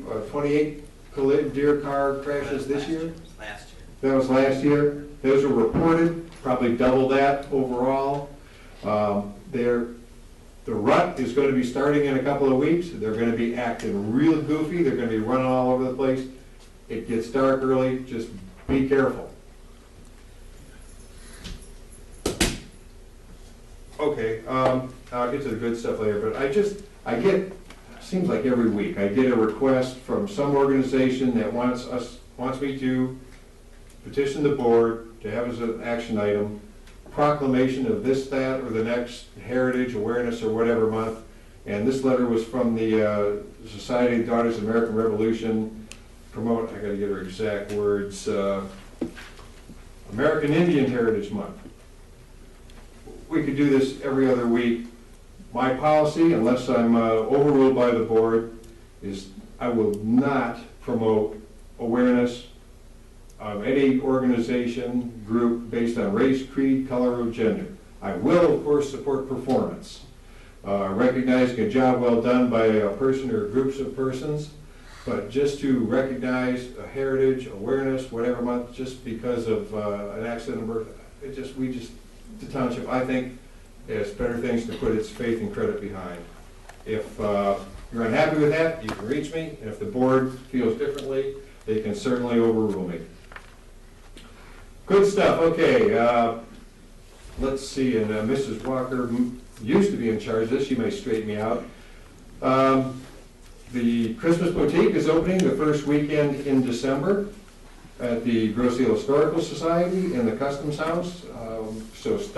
Don't do any Christmas shopping until you've been to the boutique, and as Kathy and I always say, if they don't have it, you don't need it. And I also got an invitation from the Downriver Council for the Arts. They will be having, got to get the wording right, Fall Festival of Arts 2013, Fine Arts Exhibit and Sale, and Christmas Craft Boutique. And that opens on November 1st through November 22nd. I believe it's the Downriver Council for the Arts, 81 Chestnut Street, the James DeSena Center for the Arts. So I thought I'd pass that along, but don't do all your shopping there. Please wait to come to our Christmas Boutique. And if Mr. Clark's going to cover dump the chunk, I believe I am done. I'll let, if I left anything out, Mr. Ream will cover for me. That concludes my report. Mr. Ream, Township Manager. Thank you, Mr. Supervisor. A few brief comments. Mr. Pozieski had mentioned the Horsemill Park Lane intersection that is open and completed. From a project standpoint, the township staff has been reviewing the website at the previous meeting. Trustee Smith asked that we make that a priority, and we have. I've given them a deadline. So where we are with it, we'll be meeting with the vendor as a kind of a kickoff meeting, and I believe that'll be within a few weeks or so. And I don't know the details of the schedule at this point in time. I know Chair Walker has been in contact. And I'm going to go out on a limb and say that kickoff is probably 3 months-ish. And The kickoff meeting? the launch, the Oh, the final launch, okay. complete of the So to project. say, what the? Yeah. So that's all in process, and we're looking forward to completing that. And that's it. Just one thing with the managers here tonight. If I could have 2 minutes of your time after the meeting, I want to catch up on a couple items that I think are very important. So if you'd please wait up. So that's it. Thank you. Oh, wait, before you leave, I was wondering, I know previously I'd asked if MERS could come in. I was wondering if you had made any headway in regards to bringing them in for a presentation? Actually, Ann and I are going to one of their regional meetings. Is it this Thursday or next Thursday? Next Thursday. And then we're going to get information and try to bring them in at a future. So, Okay. Thank you. Great. All right, that, we now move to public comment. You know the rules, 3 minutes. Introduce yourself if you haven't done it before. And I'm looking for show of hands. Mr. Clark.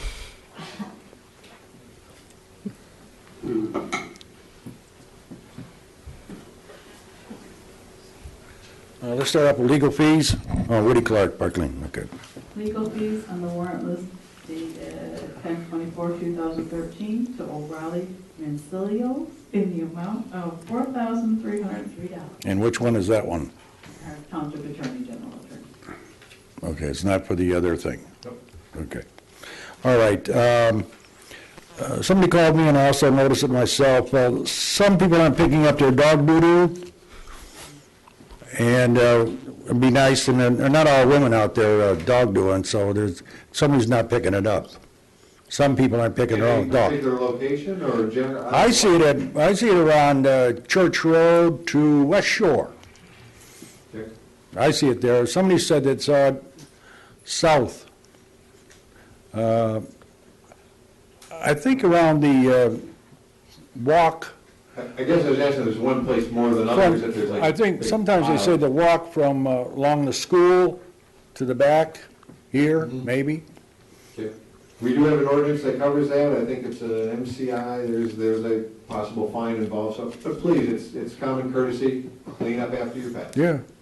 Okay, dump the junk. Was a little wet on Saturday.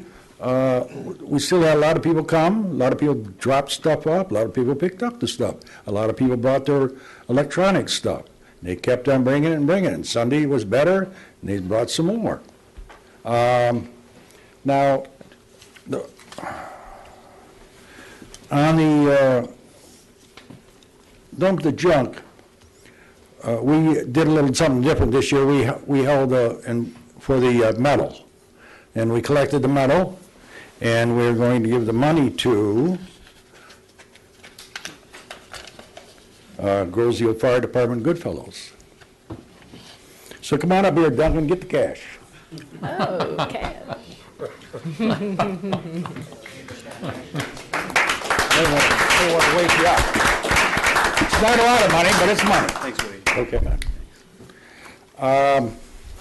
Wood cutting is going to be last week of November, or the first week of December, depending on the weather. If it's snowing, we're not going to send you out there. We don't want anybody slip and fall and hurt themselves. If it keeps on doing that, we'll try to pick one that can be able to go out there. I'd like to know how many people have been ticketed for blight or nuisance, and how many went to court. Hey, none have gone to court, and we haven't ticketed anyone yet that I know of. Have we officially cited anyone? We've notified a few. In the past 3 to 6 months, we have not issued a ticket for any blights. That's ridiculous. We don't need the nuisance or the blight thing then, if we don't do anything with it. Woody, we are in the process of reviewing that whole procedure, and that's why we really don't want to work under what's there now, and then have, by the time they get to a ticket or something of that nature, have a completely different procedure. It's a time-consuming thing. We meet every week Do you have to an go i- over these ordinances. Do you have an idea when we can get to the point where we're going to ticket and take No, them to court? you know, in Is all it going to honesty, be a year? Because we No. haven't been doing anything. No, it since will be. time comes It will along. be sometime in 2014. The last part of the puzzle will be to sit down with the township attorney to go over a different procedure in handling those citations. Okay, on the dump the junk, I'd like to, some people help me out, is Roberta Ubanga? Pronounced it wrong, I'm sorry. Jack Fucci, Chuck Walowich, Cliff St. Pierre, Ingo Hazelrott, and Ron Bush. They came and helped me and worked out. And, see what else. Oh, Tim. Tim works his ass off. I've never seen this guy work his all my life. Anybody go with him, you'll be taking. William, I've got to cut you out. That would not normally be acceptable terminology, but in the case of Mr. Rooney, you can't put it any more clearly. I've seen it a long time. He works his, what else? Yeah. Okay, that's it. Thank you. Okay, thank you, Mr. Clark. Other public comment? All right, with none offered, before, I got to get one last shot in. Congratulations to the Grosse Ile High School girls golf team for the victory on winning Division IV state championship. Congratulations to Margaret Asserti. And Coach Bennett, yeah, for a job well done. I mean, state champs, good for them. So with that, I'll entertain a motion to adjourn. So moved. Oh, lots of them. I'll give that one to Mr. Budney, seconded by Clerk Ranka. Those in favor of adjournment signify by saying aye. Aye. Opposed, none offered. We'll adjourn at 9:58. Thanks for coming, everyone. Now that you know everything about our budget,